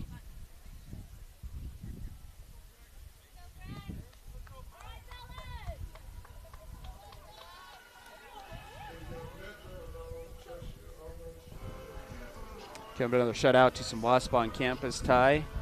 Talked about Jack Blue, Chet Wilson, Cole Zimmerman, Jackson Bolander, Chandler Stocking. Let's shift over to the softball side of things. Kendall Purdy, 433, 6 doubles, 2 triples, 17 RBIs, 25 stolen bases for Salt Lake Community College this year. And she is also has committed to go play at Utah Valley University next year. Ty will be joining teammate Paige Armendariz. And Ty, listen to this. Paige Armendariz starting to get a little bit more at bats, which we saw her swing it at Wasatch. 472 batting average now for Paige. 11 doubles, a home run, and 13 RBIs. And also has been still pitching on the mound with a 2-3 record on 34 and a third innings pitched on the season. And she's only going to get better, Tyler, as Yep. she gets more experience down there at UVU. So you talked about Jackson Bollinger coming down to Utah. How about getting some softball tickets and going and watching 2 Wasatch players that very easily could both be in the lineup next year for the Wolverines? 2-1 the count here to Miller. Yeah, Ty, we talked about how good that Wasatch baseball team was from a few years ago and put so many guys at the collegiate level, but softball may even one-up them, Tyler, as far as the collegiate success. Those ladies can really play at the next level. And there was a few more, Tyler. If you remember, Mackley McPhee also was down at Salt Lake Community College. And had a terrible injury. Had a really bad knee injury, Tyler, and unfortunately had to end her career. But Wasatch was loaded on the softball diamond. 2-2 the count. The pitch out of the windup. Swung on, fouled off. It'll go foul down the third base side. Actually might go back fair. Might be tempted to let that go fair if he's just going to stand there in the box. Yeah, he wasn't running down the line, Tyler, and that ball hit the grass and started curling back in. I don't know if Micah was aware that the runner wasn't going, and he grabbed it foul. 2-2 the count. Baller out of the windup. Delivers. Goes back to the off speed, elevated to left field, shallow left field. Crew Baxter comes up, makes the play, and Orem is retired. 1 run on 2 hits, no errors. 1 runner is left on base. 6-1 as we go into the 5th. Well, folks, spring is near, but have no fear. Country Gardens and Nursery is here for your everyday garden supplies, decor, and more.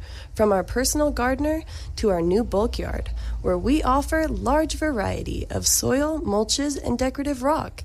Come see what we have in store. Country Gardens and Nursery, 1401 South, US 189. We'll see you soon and hope to put you in bloom. I'm Walker Kessler, and I play basketball for a living. So I know how important it is to have the support of a team you can trust. That's why I love UCCU. UCCU is more than a credit union. They're a true financial partner, a local team of experts your entire family can trust at every step of your financial journey. Just visit uccu.com and elevate your banking experience. This is live coverage of Wasatch High School sports on 94.5 The Peak.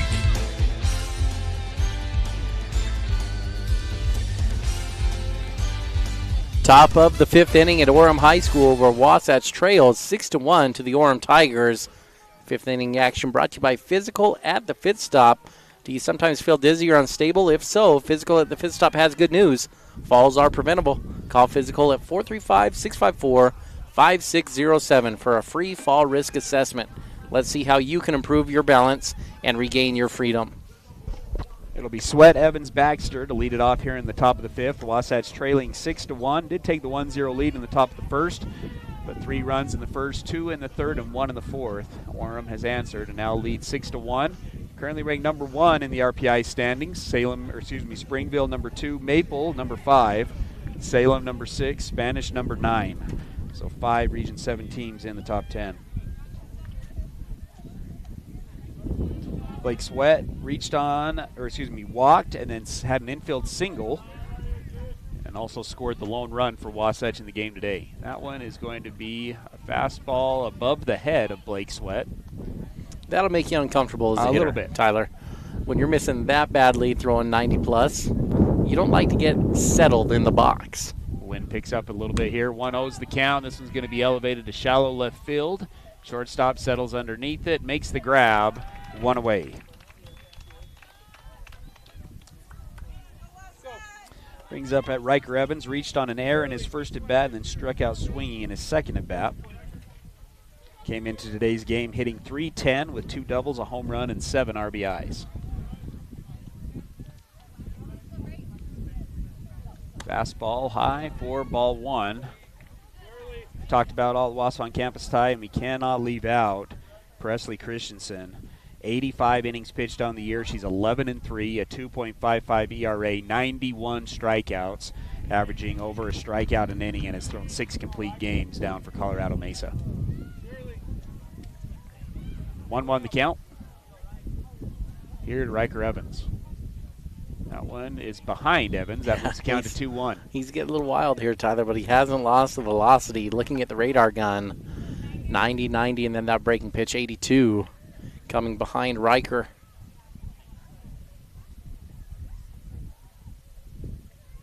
One of the famous All-Star Games ties when Randy Johnson threw behind Larry Walker. And Larry Walker joked like he was going to go on the other side of the batter's box.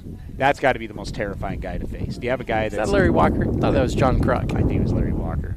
Have you guys, I mean, do you have somebody besides Randy Johnson that would be just extremely terrifying to face? Oh, Aroldis Chapman. Tyler, in his prime, 105. Nolan Ryan, maybe put up there.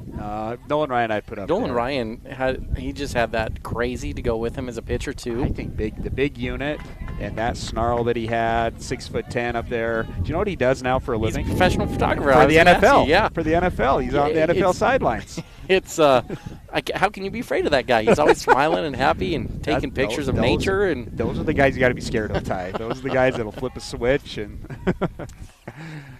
they'll settle you in and then murder you. That'll be a base on balls for Riker Evans, so he reaches for the second time today. He's going to bring up Baxter, struck out and grounded out to the picture in his last at bat. 1-0 the count as that one misses high. Roger Clemens would be a tough one to go against too, Tyler. I think Nolan Ryan's a good one. That game where he finished where he's bleeding and spitting blood. 1-1 the count. Isn't Nolan Ryan the one with the famous gets the guy in the headlock and just pummeling it? Robin Ventura. That's a great story. You don't know that story. Robin Ventura had just gotten pulled up. Ventura ended up having a great career in the pros. Got called up, and that was his first game. And the manager told him, if he beans you, you have to charge the mound. And if you watch the replay, he doesn't want to get sent back down to the minors, right? 2-1, and that one nearly gets Mike Dahl here in the on-deck circle. 2-2 now the count. But if you look, Robin Ventura gets beaned, and he just kind of sits there and pauses for a second. He goes, all right, here I go. And he charges, and Nolan Ryan puts him in a headlock and just ensues to pummel him in the head. 2-2 the count. This should be fastball here, right? On a swing that late. Goes with the fastball, misses up, moves the count to 3-2. And he did. Tried to go with that fastball outside again on Crew. See if Crew can get going a little bit earlier here. 3-2 the count, one away. Riker Evans on first base. The delivery. Tried to get him to go. And they're just going to say that it's a strike three. He's not even going to check it on the check swing. So that's the second strikeout of the day there for Baxter. And that'll be 2 away.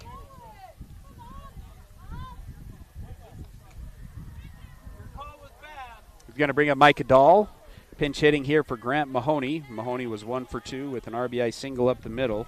Dahl yesterday was 1 for 3 with 2 strikeouts. Had a single through the 3-4 hole in his first at bat. Runner on first is Evans. This is going to be swung on to the 5-6 hole. Backhand throw from the shortstop is in time. And the 6-3 put out there from the shortstop Burge is a good one. And Wasatch is retired. No runs on no hits, no errors.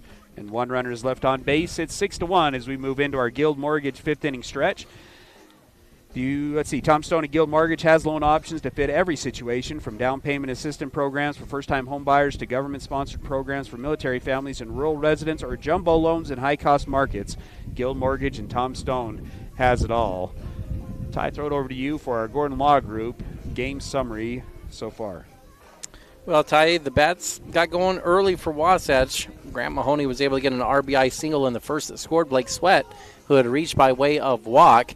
And Wasatch took a 1-0 lead over Orem, but unfortunately Orem struck right back as Wasatch walked 3 batters in the first inning and hit 1 and put 4 free passes on there. And only 1 hit came from Orem in that bottom of the first inning, but it was a bases clearing RBI double that pushed across 3 runs for Orem, and Orem took a 3-1 lead over Wasatch with only 1 hit in the ball game at that point. The Wasatch bats have unfortunately gone quiet, Tyler. They've got 3 hits on the day is all, and Orem has pushed out only 5 hits. Braxton Fowler was good on the mound for Wasatch, and he's going to see his day come to a close as Colton Bassett is on in the 5th in relief for Wasatch with them down 6-1.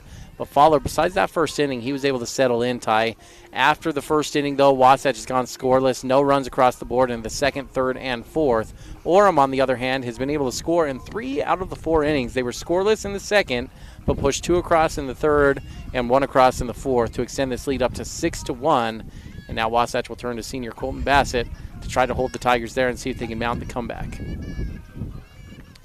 Game summary brought to you by the Gordon Law Group, your full-service local law firm practicing in all areas of the law. They take pride in saying, yeah, we do that. Let's recognize some players. Ty, throw it over to you for our Bank of Utah standout performer so far today.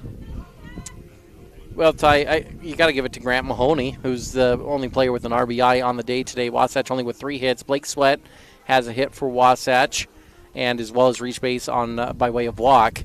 Zach Burdett had a bunt single that he was able to reach on, and then Grant Mahoney with the RBI hit with runner in scoring position was able to score them from second base. So Mahoney's going to be your standout player for Wasatch so far today. Hopefully a few more guys will rise up and take that from Grant. Tyler, who's down right now, and Dallas replaced him at third base. Wasatch needs at least 5 runs to get back in this, so hopefully we'll find a different one that we can bring up by the end of the game. Standout performer brought to you by Bank of Utah, who has accounts for everyone from personal and business, checking and savings accounts to mortgage and consumer loans. Visit our friendly Heber branch at 620 West 100 South, and together we'll build relationships that last. Bank of Utah is an equal housing lender, member FDIC. It'll be Davies, Ingeman, and Nix that'll lead it off for Orem here in the bottom of the 5th. Bottom of the 5th action brought to you by A Good Spa Day, your favorite hometown place to relax and unwind. Offer massage, skin care, nail care, and unique relaxing spa packages. Pick A Good Spa Day to be your spa. Davies doubled, brought in 3 runs in his first at-bat, and then in his last at-bat, he flew out to the center fielder. This is going to be a weird one, Ty. It's going to land in front of first base. It was just a lazy pop fly that was spinning. Almost looked like Angels in the outfield, that somebody was kicking that ball around out there. Bassett goes down to his behind, fields it, throws it to Riker Evans at first base, and gets the out. And Wasatch has 1 away. Yeah, I'm trying to figure out how to score that on Game Changer, Tyler. They don't have a fly ball that gets down that turns into a that's a ground 1-3 put out. So that's a ground out there. We're going to bring up Ingeman, who flew out to the left fielder and then singled and scored in his last at bat. That single was through the 5-6 hole. That one misses for ball 1. As Wasatch tries to get into this thing, what are some keys that Wasatch can do in these last couple innings to try to get back in this thing? Brought to you by Dory's Dental. Well, Ty, you've got, I think Davies about spent. Tyler, you saw his command was starting to lose it in that last inning. You only have 6 more outs available to you, so you can't really work the count too deep. But, of course, you'd like to get into the bullpen and just see a new arm at this point. So if you're Wasatch, you really need to string together some base runners in a row, whether that's walk, hit by pitch, getting on by way of error, getting a hit. But the more guys you can get on, just the more tempted that Coach Hermanson is going to be to get Davies out of that ball game. And that would certainly be the starting point, is you want to get that 90-plus mile-per-hour arm off the mound and see if you can get into the bullpen. 2-1 the count. Here to Ingeman. The pitch. Goes back to that off-speed pitch. That one nearly takes Bassett's head off. Almost got his glove on it, but that'll be a single up the middle. Second single of the day for Ingeman. Those keys to getting back in this thing brought to you by Dory's Dental, who offers no surprises of dental treatment. Dr. Doris and Dr. Proctor love to make your mouth smile. Learn more at DorisDental.com. Ty, I might get a little more technical if I can on those keys, too, just for a moment. Bassett had a good reaction on that. I want to back up on that, too, Ty. He was tracking that ball as it came off the bat. Flipped that glove up, but just missed getting a glove on it to knock it down. When you get a pitcher who's getting a little wild, and Ty, I personally am to the point where I'm too old and would not want to be the one doing what I'm about to suggest, because I don't want to get hit by a pitch that's going 90-plus miles an hour. But when a guy's starting to lose command a little bit, if you get in a couple inches on the plate and you get a little closer to the chalk, it makes it look like it shrinks down that zone. You're kind of hanging over the plate. It can cause a guy with command issues to have the ball start getting away from him a little bit. And you can either get more walks, you can get hit by a pitch. And so there's some things you can do in the box to try to just mix it up on the pitcher. And that's just not something that you like to do with the guy that's throwing this hard. But it's certainly a strategy Wasatch can do. Often you'll see hitters go to that route when they get 2 strikes on them. Either they'll move in on the box and choke up a little bit to cover the full part of the plate. 1-0 the count with the center fielder Nix up to the plate. Ingeman having a big lead over at first base. Bassett's going to throw over there. Easy read for Ingeman as he gets back to the bag easily. 1-0 the count, 1 away. Wasatch trailing 6-1 here in the bottom of the 5th. Colton Bassett on the mound in relief for Braxton Fowler. Fowler threw 4 innings, gave up 6 runs in those 4 innings. Now Bassett in relief. Got the leadoff guy on a ground out to the pitcher, and then a single up the middle. And now Nix is up with 1 guy on and 1 This is going to be a off-speed pitch. It's going to be roped to the right center field gap. New player out in right field, I believe, is Bradshaw. He's able to field that cleanly. Keeps Nix to a single, but Ingeman will advance to third base on the single. So runners on the corners with one away. That's a really good piece of hitting there, Tyler. At the plate there from Nix. That ball was kind of floating in on Nix, and you're so tempted with a left-handed pitcher to try to overswing and maybe fly out to left field or pound that ball into the ground when you overswing. Instead, he just kind of casually served that ball out there to right center, kept his hands inside of it, and really just displayed a really good piece of hitting there at the plate for the Orem Tigers. And I think Coach Jacobson's seeing that here, Tyler, that Orem's got the approach that they'll be able to get on Colton here, so he's going to make a pitching change in this spot. Let's go ahead and take a break. This Bear Lake pitching change. And we'll come back. Looks like Carter Bucad will be on the mound for Wasatch. We'll be back. Unlock your potential at Bonnie Joseph Academy here in Heber. Explore the art of barbering, basic aesthetic, cosmetology, master aesthetic, and nail technician programs. Visit bonniejosephacademy.edu to enroll today. Financial aid is available for qualifying students, and we offer flexible distant education options. Transform your passion into a rewarding career with Bonnie Joseph Academy, where beauty meets expertise. Hey there, Heber City. Are you tired of dings, dents, and scrapes ruining the beauty of your beloved vehicle? Look no further than Robards Collision, the ultimate destination for all your auto body needs. At Robards Collision, they've been offering top-notch collision repairs and outstanding customer service. Their team of expert technicians is passionate about bringing your car back to its original glory, no matter the size of damage. Their state-of-the-art facility is equipped with cutting-edge technology, ensuring precise and accurate repairs. They handle it all with precision and care. Chad here from Mountain West Trailers. Celebrating 20 years in business, we know you value strength and reliability. Whether it's for work or play, our dump and equipment trailers are built to last. Enclosed cargo trailers for business and fun, or open utility trailers for everything in between. With expert sales, parts, and service, we've got you covered. Mountain West Trailers is always right behind you. Visit us at mountainwesttrailer.com or stop by at 1470 South Highway 40 here in Heber.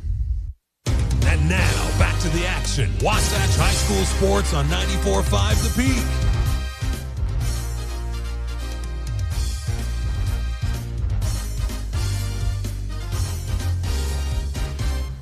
Carter Bucad on the mound for Wasatch. This pitching change brought to you by Mirror Lake Station. Stop on into Mirror Lake Station over in Camas for gas, groceries, and goodies. They've grown to love their Chevron family and appreciate your support. So, Ty, let me reset the defense if I can. We've had some movement here over the last inning. Got some different looks out here for Wasatch. Garrett Christensen still behind the plate. Carter Bucad on the mound throwing to him at third base. Micah Dahl.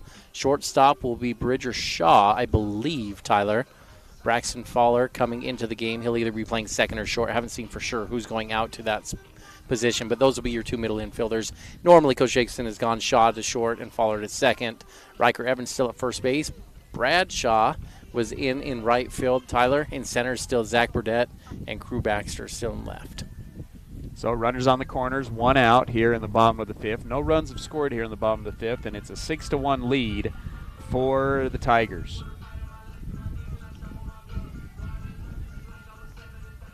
Coming up to the plate will be the right fielder, Petita. He ground out to the shortstop and to the third baseman, so a couple of ground outs to the left side of the infield.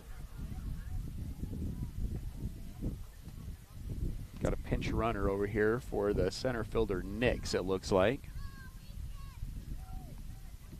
Ty, we were talking a little while ago about the 5 tools, and then the inning got it cut short. I'm not sure you ever gave a satisfying answer to what you're building a team. What's your tool that you're going to be looking for the most? The tool that I'm looking for the most. So you kind of talked about average, right? That you would be looking for a guy that can hit for average. If I'm starting a team, you got to have a guy on the mound that can hum. And so an arm on the mound would be the one that I had to go for. So arm. Number one. You're just looking for a good arm, right? That's the tool that you want. You got a guy on the mound that can keep you in any game, I'll take that. Don't you feel like in high school it would be great if one day you could just get everybody from the student body down there and just get a radar gun on all of them, right? I don't care if you've never played baseball before, but I want to see who can throw hard, and then we'll teach you how to play the game afterwards. 6-1 the score. Carter Bucad. has yet to give up a hit this year on the mound. Starts with a strike one here to Petita. You're going to have the famous broadcaster's jinx, Probably. Tyler, bringing that up here. Carter's above that. He can fight off your broadcaster's jinx here. In this fifth inning, we've had a ground out and then two singles, one up the middle and one to the right center field gap. Pickoff move was a good one, but was a little bit off. Evans had to come off the bag, and the runner is safe at first base. So first and third, one out, one strike, no balls here to the right fielder for Orem. God working out of the stretch, takes a couple of looks.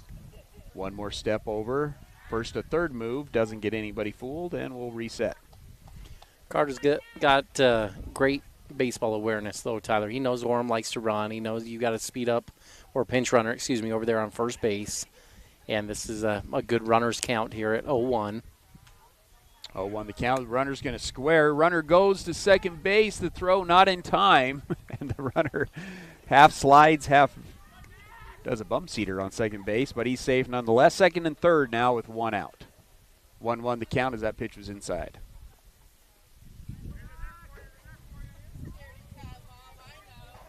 So runners on second and third. Carter's going to opt to stay in the stretch. Middle infielders will stay back as well. You know I like going down these philosophical but Wasatch history conversations, Tyler. 5 tools we've kind of been stuck on.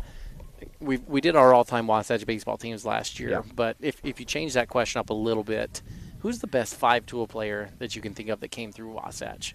So speed, arm, can field, hit for power, hit for average. There's been a lot of good ones, but who's the guy that comes to your mind? That's Nice. a good pitch from Carter. Ooh, Ty, umpire should be giving that call. That was a good spot. It's 2-1 the count as the curveball is not in their first strike. May have been in their first strike, but not for the didn't get called as a umpire's strike. 2-1 the count, one away. Goes back to the off speed. This one's going to get away from the catcher, and a run will come in to score on the pitch in the dirt, and that'll move the count to 3-1.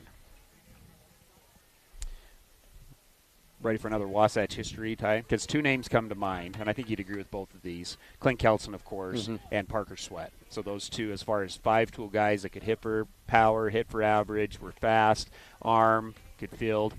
That one's going to be in the dirt as well, so another base on balls. So one day. Do we know if Clint was fast? He just trotted all the time, didn't he? Exactly, but I think you remember this. Parker challenged Clint Kelson to a 60 or a 90-foot race. And Clint was step for step with Parker. Now, Parker's one of the fastest guys that I had seen, and Clint was not, a young spring chicken anymore. And Clint was right there with him. So, yeah, Clint could run. And so I'd put those 2 up there, Ty. I'm not sure if other ones come to mind, but those 2 would be the ones that would be close to the top of my list. Well, first and third, another squared bunt. This one's going to be elevated and can't come up with it. It'll be foul as the bunt was elevated by the catcher. Allen was not able to come up with it, just out of reach of both Christensen and Bucad. 1 strike. Ty, the thing about Parker Sweat, who played 04 to 06 for Wasatch, is his glove might be the best outfield glove that Wasatch has ever seen. He just there were no gaps in center field with him. He would get to right center, left center, and he would put his body on the line multiple times every game. He'd have a highlight play. Tough break here as that ball is a ground ball that hits off the lip in front of the home plate circle and bounces over the head of Dahl at third base. It'll go in as a single, and there goes Carter Bucad's no-hit season. Another run will come in. That makes the score 8-1 in the bottom of the 5th. Third single of the inning here for Orem. Getting us back to the top of the order to Johnson. Trying to think of some other good names that come to mind, Tyler. You got a guy, the power is kind of the kicker into that scenario, isn't it? Because you've got some players like a McCord Larson, right, that was really good. And he could field, he could run. Man, he had a great arm, was electric on the mound, but didn't have a lot of power. He did have a few home runs in his career, but it was at the Homer Dome at Timpview where he hit a couple of those things, right? So Guy Meekum is one that comes to mind. Ty could fly around the base pass, good arm, had some power. 0-1 the count here to Johnson. This one's going to be elevated to center field on the second pitch. Burdette settles underneath it, almost right at him. Runner's going to try to go to third on the tag. The relay is, in time as they're going to make the call on the double play. Carl Hermanson is not pleased, and he's barking out some choice words to the umpire as he walks away. Carl, you've gotten plenty of calls on your side from that home plate umpire, and you're up 8-1. I understand he's going to protect his guys over here, but the pendulum swings back to Wasatch's favor with the field umpire that maybe made it what I would call an anticipation call there, Tyler, with the arms maybe coming underneath it, but made the anticipation call. Either way, double play gets Wasatch out of the inning, down 8-1. Ty, before we step away, probably need to mention Ryan Chadwick, right? Needs to be in that mix. Power arm, could certainly field it. Could hit with power. He just played on a field that was 420 to center, so didn't have as many home runs, Ty, but that's another name that could be thrown in the mix. Let's go ahead and take a break, Ty. 8-1 as we move into the 6th. Are you ready for lunch? Well, the Dairy King, home of the train, is serving the best foods with friends and family in the Valley and have been the winner of Best of State for 19 years. They've recently been named the official Best of Utah for their milkshakes. You've got to try their delicious train burger with an Oreo shake. They also have those yummy salads that just hit the spot, or you can try a turkey breast sandwich that tickles the taste buds. They've proudly been serving the Heber Valley for 75 years. That's the Dairy King, home of the train, serving deliciousness daily. Stop in today. Attention all sideliners. Economists and investors have said recently, if you are saving money and waiting to buy, I'd reconsider even at current interest rates. Reports have shown that the masses move or not move based on the behavior of interest rates. This is sidelining in our current environment. With most people using this information as their playbook, it leaves everyone doing the same thing at the same time, resulting in a basic but serious future crisis of supply and demand. So, come see me at Guild Mortgage and let's put you in the game. Tombstone MLS 257849. Guild Mortgage Company is an equal housing lender. MLS 3274. All loans are subject to underwriter approval. Terms and conditions may apply. Subject to change without notice. Ace is the place with the helpful hardware, folks. Why would you wander around a warehouse store looking for paint when you could just swing by your neighborhood Ace? In addition to Ace's award-winning service, we have top-rated paint brands. Plus, our color matching technology allows us to match any color. So stop wandering and start painting. Head to your neighborhood Ace today. Timberline Ace Hardware, serving the Heber Valley for over 50 years, is conveniently located at 737 South Main Street in the heart of Heber City. This is live coverage of Wasatch High School sports on 94.5 The Peak.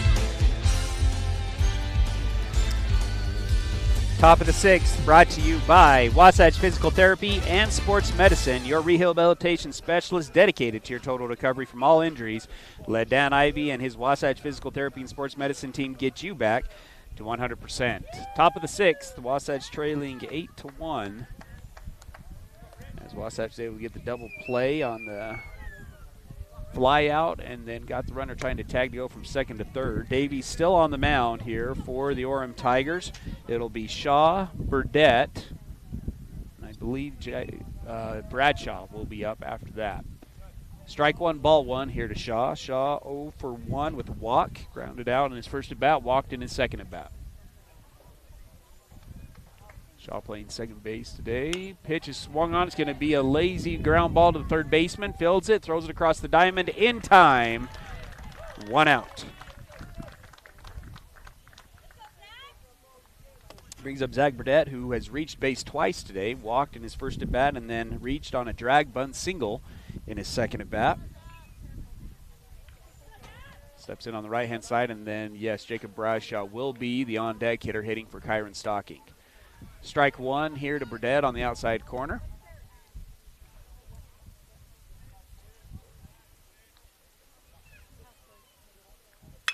This is going to be a hard ground ball, but right to the second baseman. Fields it clean, throws it across the diamond. 4-3 put out, 2 away. That'll bring up again Jacob Bradshaw, hitless on the season. Did get the start yesterday in right field. Went 0 for 2 with a walk. The walk came with the bases loaded, so actually was an RBI, brought in a run. Comes up with 2 outs, and he's going to try to lay down a bunt. It's a good one to the third baseman. Third baseman fields it cleanly, throws it across the diamond, not in time. So a 2-out single, and that'll be the first single of the season for Bradshaw and gives Wasatch a base runner with 2 outs. Ty, I love that decision there from Jacob. You're down 8-1. You need base runners, and get on any way that you can. He knows where his weapons are. What are his tools, Tyler? It's speed. The kid can run. He's an athlete, and so he sees the third baseman back a little bit. 2 outs, catch him sleeping. Lays down a pretty bunt down the third base line, and now you got a base runner with 2 outs. with good speed. Brings up Christensen, ground out to the third baseman. Struck out in his last at bat on, let's say, a questionable check swing call. This one's in there for strike one. 0-1 the count. So you brought up Guy Meekum, Clint Kelson, Parker Sweat, Ryan Chadwick for the tools. What about swing and a miss here from Garrett Christensen? 0-2 the count. Was it Cam Brown, Tyler, that in the 90s as well? Yeah. See if I got that name right. Probably one that needs to be thrown into the mix. Dave Wade? Yeah. Your uncle? Yeah. Did he have speed? I think he says he would have speed. The 0-2 is going to be elevated to shallow right field. Right fielder didn't see it off the bat, but he's able to come up and make the grab, and that'll do it. Wasatch scores no runs on one hit, no errors. One is left on base as we move into the bottom of the sixth. Hi, this is Nicole with Mountain Refined Furnishings and Flooring. And if you didn't know, we've recently partnered with Mattress Warehouse of Utah to bring you the largest selection of mattresses around. The team at Mountain Refined prides themselves on making your home a place where you love to be. We offer a large selection of furnishings, flooring, window treatments, gifts, decor, and so much more. If you haven't been by lately, stop and check it out. You'll be pleasantly surprised. We're located at 480 North Main Street. Napa know-how. Your local Napa Auto Parts, Wasatch Auto Parts at 105 North Main Street in Heber City stocks auto parts, tools and equipment, and many other items for heavy-duty trucks, marine, and farming equipment. Stop in today at Wasatch Auto Parts, 105 North Main Street in Heber City, a proud sponsor of Wasatch Wasp Sports. Napa know-how. Hi, this is Kendall Crittenden, Wasatch County Council member and a member of the Caring Community Coalition. Did you know that kids are at a greater risk of experimenting with alcohol and drugs between the hours of 3 and 6 p.m.? Many parents are still at work this time of day. Check in with your kids. Find out where your kids will be, who they'll be with, and what they will be doing. Brought to you by Wasatch Behavioral Health and the Caring Community Coalition. And now, back to the action. Wasatch High School Sports on 94.5 The Peak.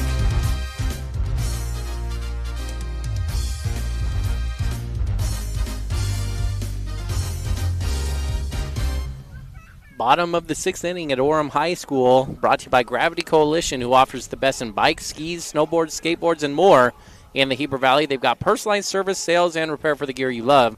Gravity Coalition in Midway, Utah, or gravitycoalition.com. This is a cool shop. Zach Burdett now in to throw for Wasatch on the mound. He'll be facing 2, 3, 4, Burge, Bostock, and Miller. Wasatch trailing 8-1. Goes So with the off-speed pitch. Here's what I'd like to do, Tyler. Going back to our best Wasatch 5-tool player, at some point I'd like to get the old Wasatch coaches So together. I was going to go there too, because Clint Kelly is our loyal listener, and he's been kind of sending in some different things, and want to thank him for listening. But yeah, it'd be great to have him, Mike Scholl, Carl Clint Harmison. Kelton, I'd like to get Carl in Hermanson. here, Yeah, sit him you down. bet, Tyler, you get bet. you in there. How about McKay. Roger Piper? Bring back Roger That's what Piper I would. Yeah, back in the get day. Roger in there, and he can talk about some of those. That would be great. He was the one that kind of pioneered getting the baseball program back. It was gone for a while there for Wasatch Tie, and Burge is going to elevate this one to left field, and Wasatch will make the grab for one away here in the bottom of the sixth. Yeah, that's a great idea. I was thinking the same thing.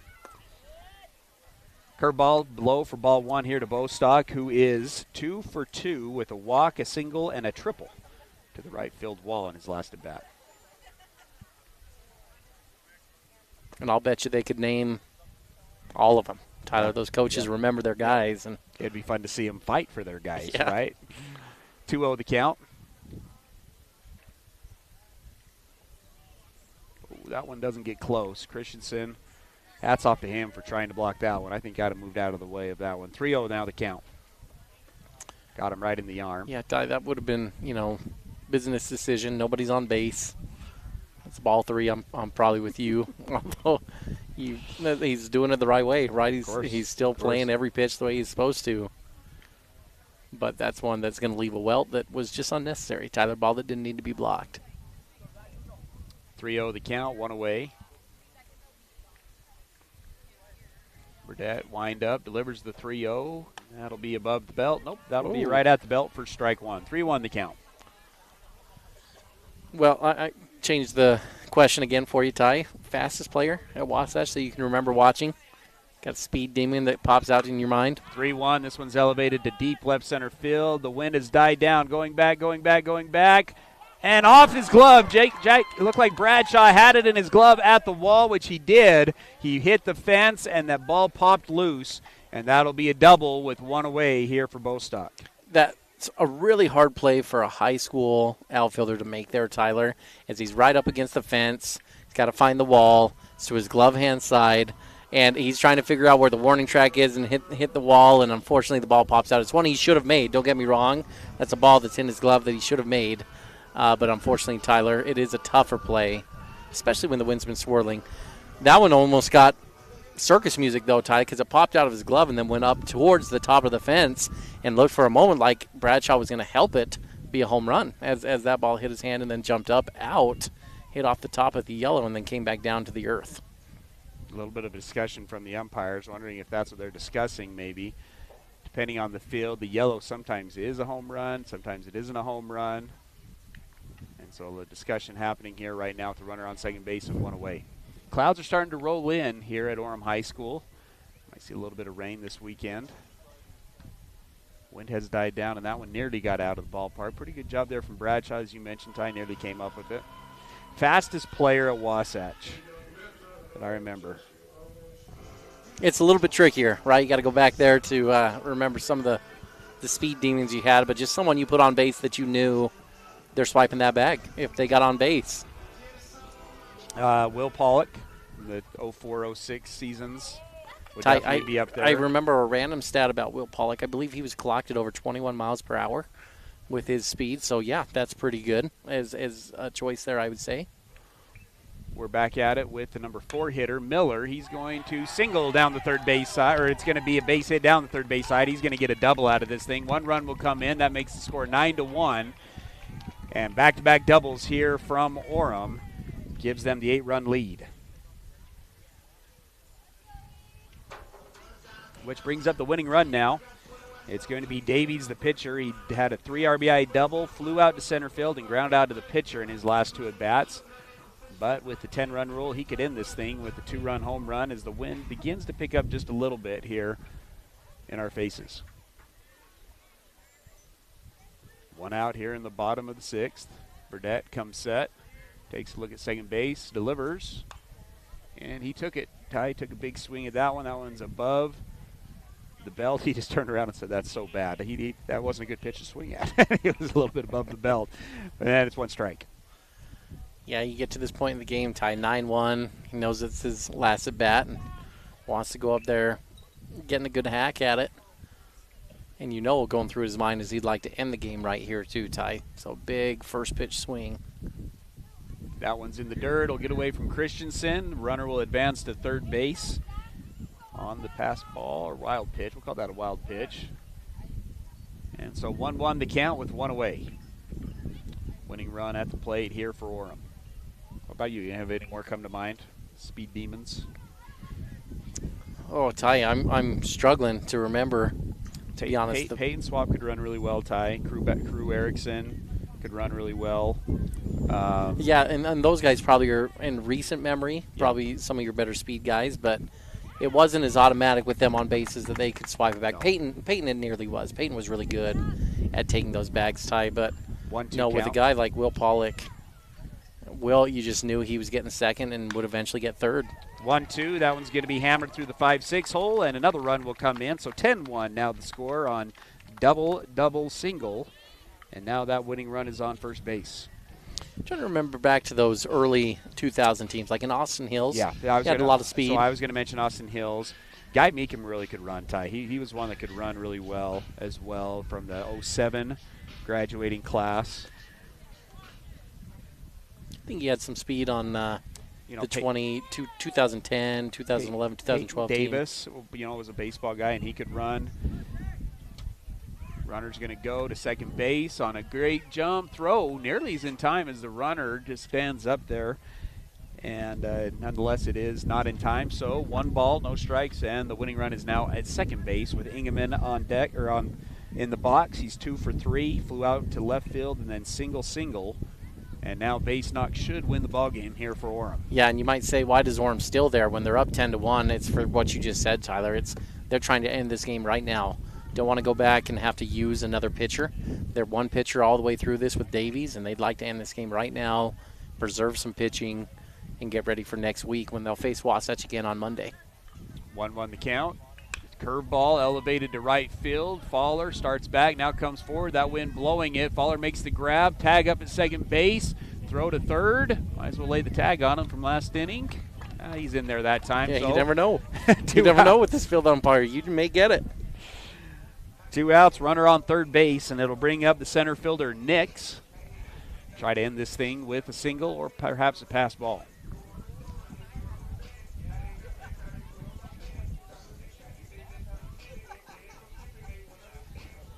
Nix had a really nice piece of hitting last time he was up, Tyler.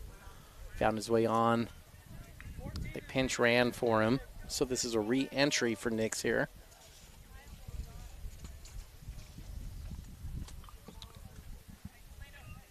Burdag's going to go to working out of the windup with the runner on third base, 2 outs. Nix, as you said, 2 for 2 with hit by pitch, single, and a single. That one hits off the bat plate. Christensen does a good job of smothering it. Thinking about the speed, Tyler, I'm going to kind of go a different angle and try not to be too negative here, but this is just kind of a funny thing. One of the best athletes we've ever coached was Jaron Kalama when you and I were coaching, and that guy's going to play football at BYU this year. Like, the kid can really move. He did not have baseball diamond speed, though, did he? I mean, I got thrown him out plenty of times. When it wasn't bad speed, but it just wasn't as fast as you would expect from a guy that was going to play D1 football, and he runs better on grass than he does in dirt, I guess is the best way to phrase that. 3-0 count now with 2 outs. 3 straight balls here to Nix. On deck is Petita, the right fielder. The 3-0, that one misses as well, and that'll be ball 4. 6th walk of the day for Wasatch.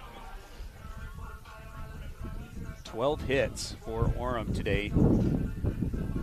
They've been able to earn these time we talked about in that Salem series. A lot of walks for Wasatch and a lot of runs produced off of that. Not so today. Wasatch has had walks, but Orem has done a good job of just lacing base hits around the ballpark. 10-1 the score. Runners on the corners. Winning run at third base. Burdett working back out of the windup. Delivers with the off speed. Misses, I believe, high for ball 1.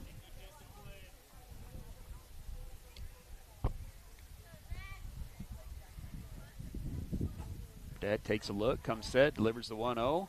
That one's going to be swung on, and it looks like Wasatch is going to get their last ABs. Jake Bradshaw should be able to come underneath that one and make the catch, and does so. And Wasatch will have their 3 final at-bats, try to get back in this thing, trailing 10-1 as we go into the 7th.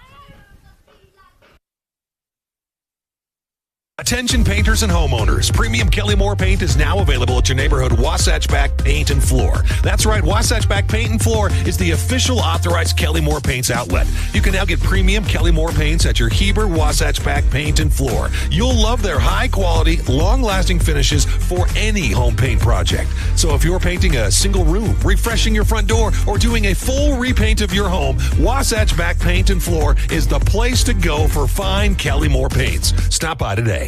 Well, folks, spring is near, but have no fear. Country Gardens and Nursery is here for your everyday garden supplies, decor, and more. From our personal gardener to our new bulk yard, where we offer large variety of soil, mulches, and decorative rock. Come see what we have in store. Country Gardens and Nursery, 1401 South, US 189. We'll see you soon and hope to put you in bloom. I'm Walker Kessler, and I play basketball for a living. So I know how important it is to have the support of a team you can trust. That's why I love UCCU. UCCU is more than a credit union. They're a true financial partner, a local team of experts your entire family can trust at every step of your financial journey. Just visit uccu.com and elevate your banking experience. Big Big O Tires in Heber is your one-stop shop for tires and service. What was once Point S is now Big O Tires. Same service, but different name. We're locally owned and operated and want to help you get your vehicle ready to road trip this summer. Stop in for all your name brand tires, oil changes, alignments, brakes, batteries, shocks, struts, and a whole lot more. Plus, Big O Tires offers financing options to fit any budget or any situation. Visit us today. Big O Tires, the team you trust. 5, 4, 3, 2, 1. KTMP, Heber City, and live sports coverage with Ty and Ty. Seventh inning brought to you by Physical at the Fit Stop. Do you sometimes feel dizzy or unstable? If so, Physical at the Fit Stop has good news. Falls are preventable. Give them a call at 435-654-5607 for a free fall risk assessment. Let's see how you can improve your balance and regain your freedom. It's 10-1 as we go into the seventh inning on the Heber Appliance scoreboard. When you're down to your final out and your fridge goes out, turn your drop the ball into a touch-em-all at Heber Appliance. It's the top of the order up for Wasatch. Carter Bacad's going to put another good barrel on it, but Nix is going to go back and make the grab over the right shoulder. Nice play there from Nix. That's the second barrel of the day for Bacad that just didn't get far enough away from the center fielder. One away. Yeah, it's an unfair game sometimes, Tyler, because those are two balls that are absolutely deserving of hits, but the wind, I feel like, knocked him down. Tyler, I think that one again, the wind is pushing in just a little bit and enough to get that into play for Nix. It's going to bring up Blake Sweat. Sweat walked, singled, and then popped out to the shortstop. He'll take strike one. Davies still on the mound here for the Tigers, trying to complete the ball game. How many pitches is he at, Ty? That makes 90 for him on that one. It's been pretty efficient, giving up 3 hits, 4 walks, and 1 run that came back in the top of the first. That one misses low. 2-1 now to count. It's really good, Ty, considering he was nearly 30 pitches in the first inning alone.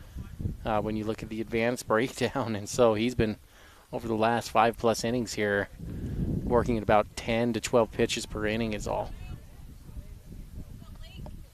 2-1. That one misses everything, moves down to 3-1.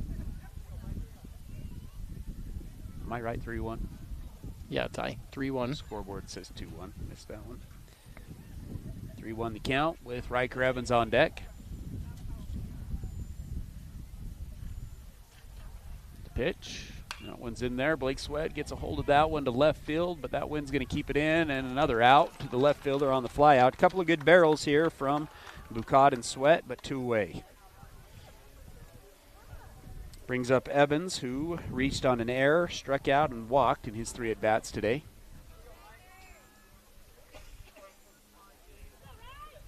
Crew Baxter on deck.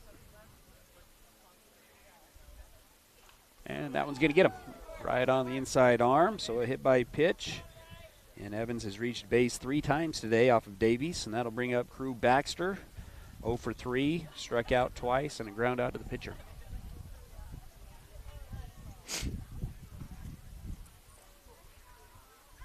Mr. Evans just finds his way on base, Tyler. A couple more times today he's been on.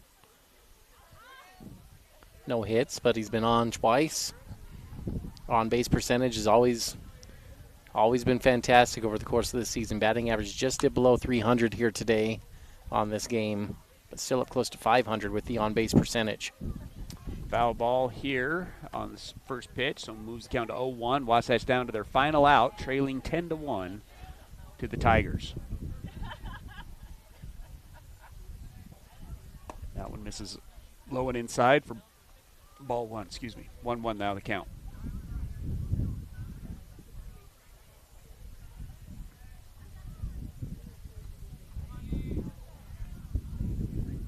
Swung on, it's going to be a ground ball to the second baseman. Comes up on it, gets the tweener hop, throws it to first base, and that'll do it. Wasatch loses 10-1. They'll fall to 3-11 on the season and 0-3 in region play. But stick around, we'll have your Timberline Ace Hardware postgame show coming up. Hey there, Heber City. Are you tired of dings, dents, and scrapes ruining the beauty of your beloved vehicle? Look no further than Robards Collision, the ultimate destination for all your auto body needs. At Robards Collision, they've been offering top-notch collision repairs and outstanding customer service.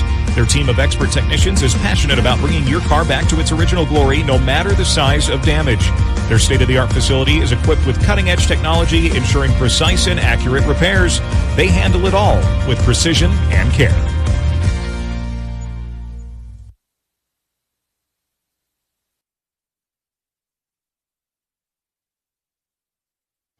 It's time for your Timberline Ace Hardware postgame show. As your locally owned Ace Hardware, we are committed to being the helpful place by offering our customers personal service, quality products, and a convenient shopping experience from local experts who know you best at Timberline Ace Hardware. Ty, throw it over to you for the Gordon Law Group game recap. Wasatch jumped out to a 1-0 lead after the first inning on a Grant Mahoney RBI single, but Orem would punch back, and they would punch back hard. The Orem Tigers score in all but one of the innings in this ball game. 5 out of the 6 times they came up to the plate. They scored 3 in the first, 0 in the second. That was their only scoreless. 2 in the third, 1 in the fourth, 2 in the fifth, and 2 in the sixth to eventually put 10 runs on the board in total. After Wasatch got that RBI single from Mahoney, the hits were few and far in between. Only 3 more hits come from the Wasatch in the next 6 innings, and they don't push across any more across the plate at that point. And that really is the story of the game. Wasatch did throw it better, Tyler, on the mound. They remember they had 19 walks in the series against Salem Hills and 4 hit by pitch, so 23 free passes. It still was not the numbers that you would like to see on the mound, Tyler. In total on the day they had 5 walks, but after 3 walks in the first inning from Fowler, he didn't have any other walks outside of that. He was much better after that shaky first inning.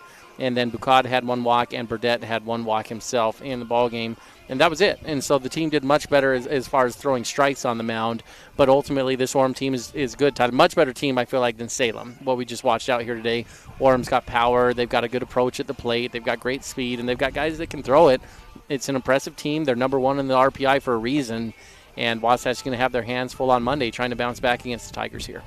Recap brought to you by the Gordon Law Group, your full-service local law firm practicing in all areas of the law. They take pride in saying, yeah, we do that. Ty, I want to give you an opportunity to just kind of what was the key today for the Wasatch loss? The key, unfortunately, Tyler, is you look at Davies on the mound for Orem. He goes 7 innings pitched, 0 earned run, 7 strikeouts. Did have 4 walks, but only about 96 pitches on the day, Tyler, and he really was just the weapon the Wasatch didn't have an answer for. He's an excellent pitcher, Tyler, 90-plus on the mound. Today is going up against Wasatch, and there's a reason Wasatch only put 4 hits on the board, and 2 of them were bunt hits. And he was just the weapon that Wasatch didn't have an answer for today. Dorius Dental offers no surprises in dental treatment with Dr. Dorius and Dr. Proctor. Let Dorius Dental make your mouth smile. Learn more at DoriusDental.com. Let's hand out some awards, and let's start with our standout performer brought to you by Bank of Utah. The standout performer is going to go to Grant Mahoney. He's the lone RBI for Wasatch on the day. He goes 1 for 2 at the plate, so 500. Continues to have that batting average climb, now flirting with 400 on the season. And again, the only run knocked in on the day. Blake Sweat was that lone run that scored.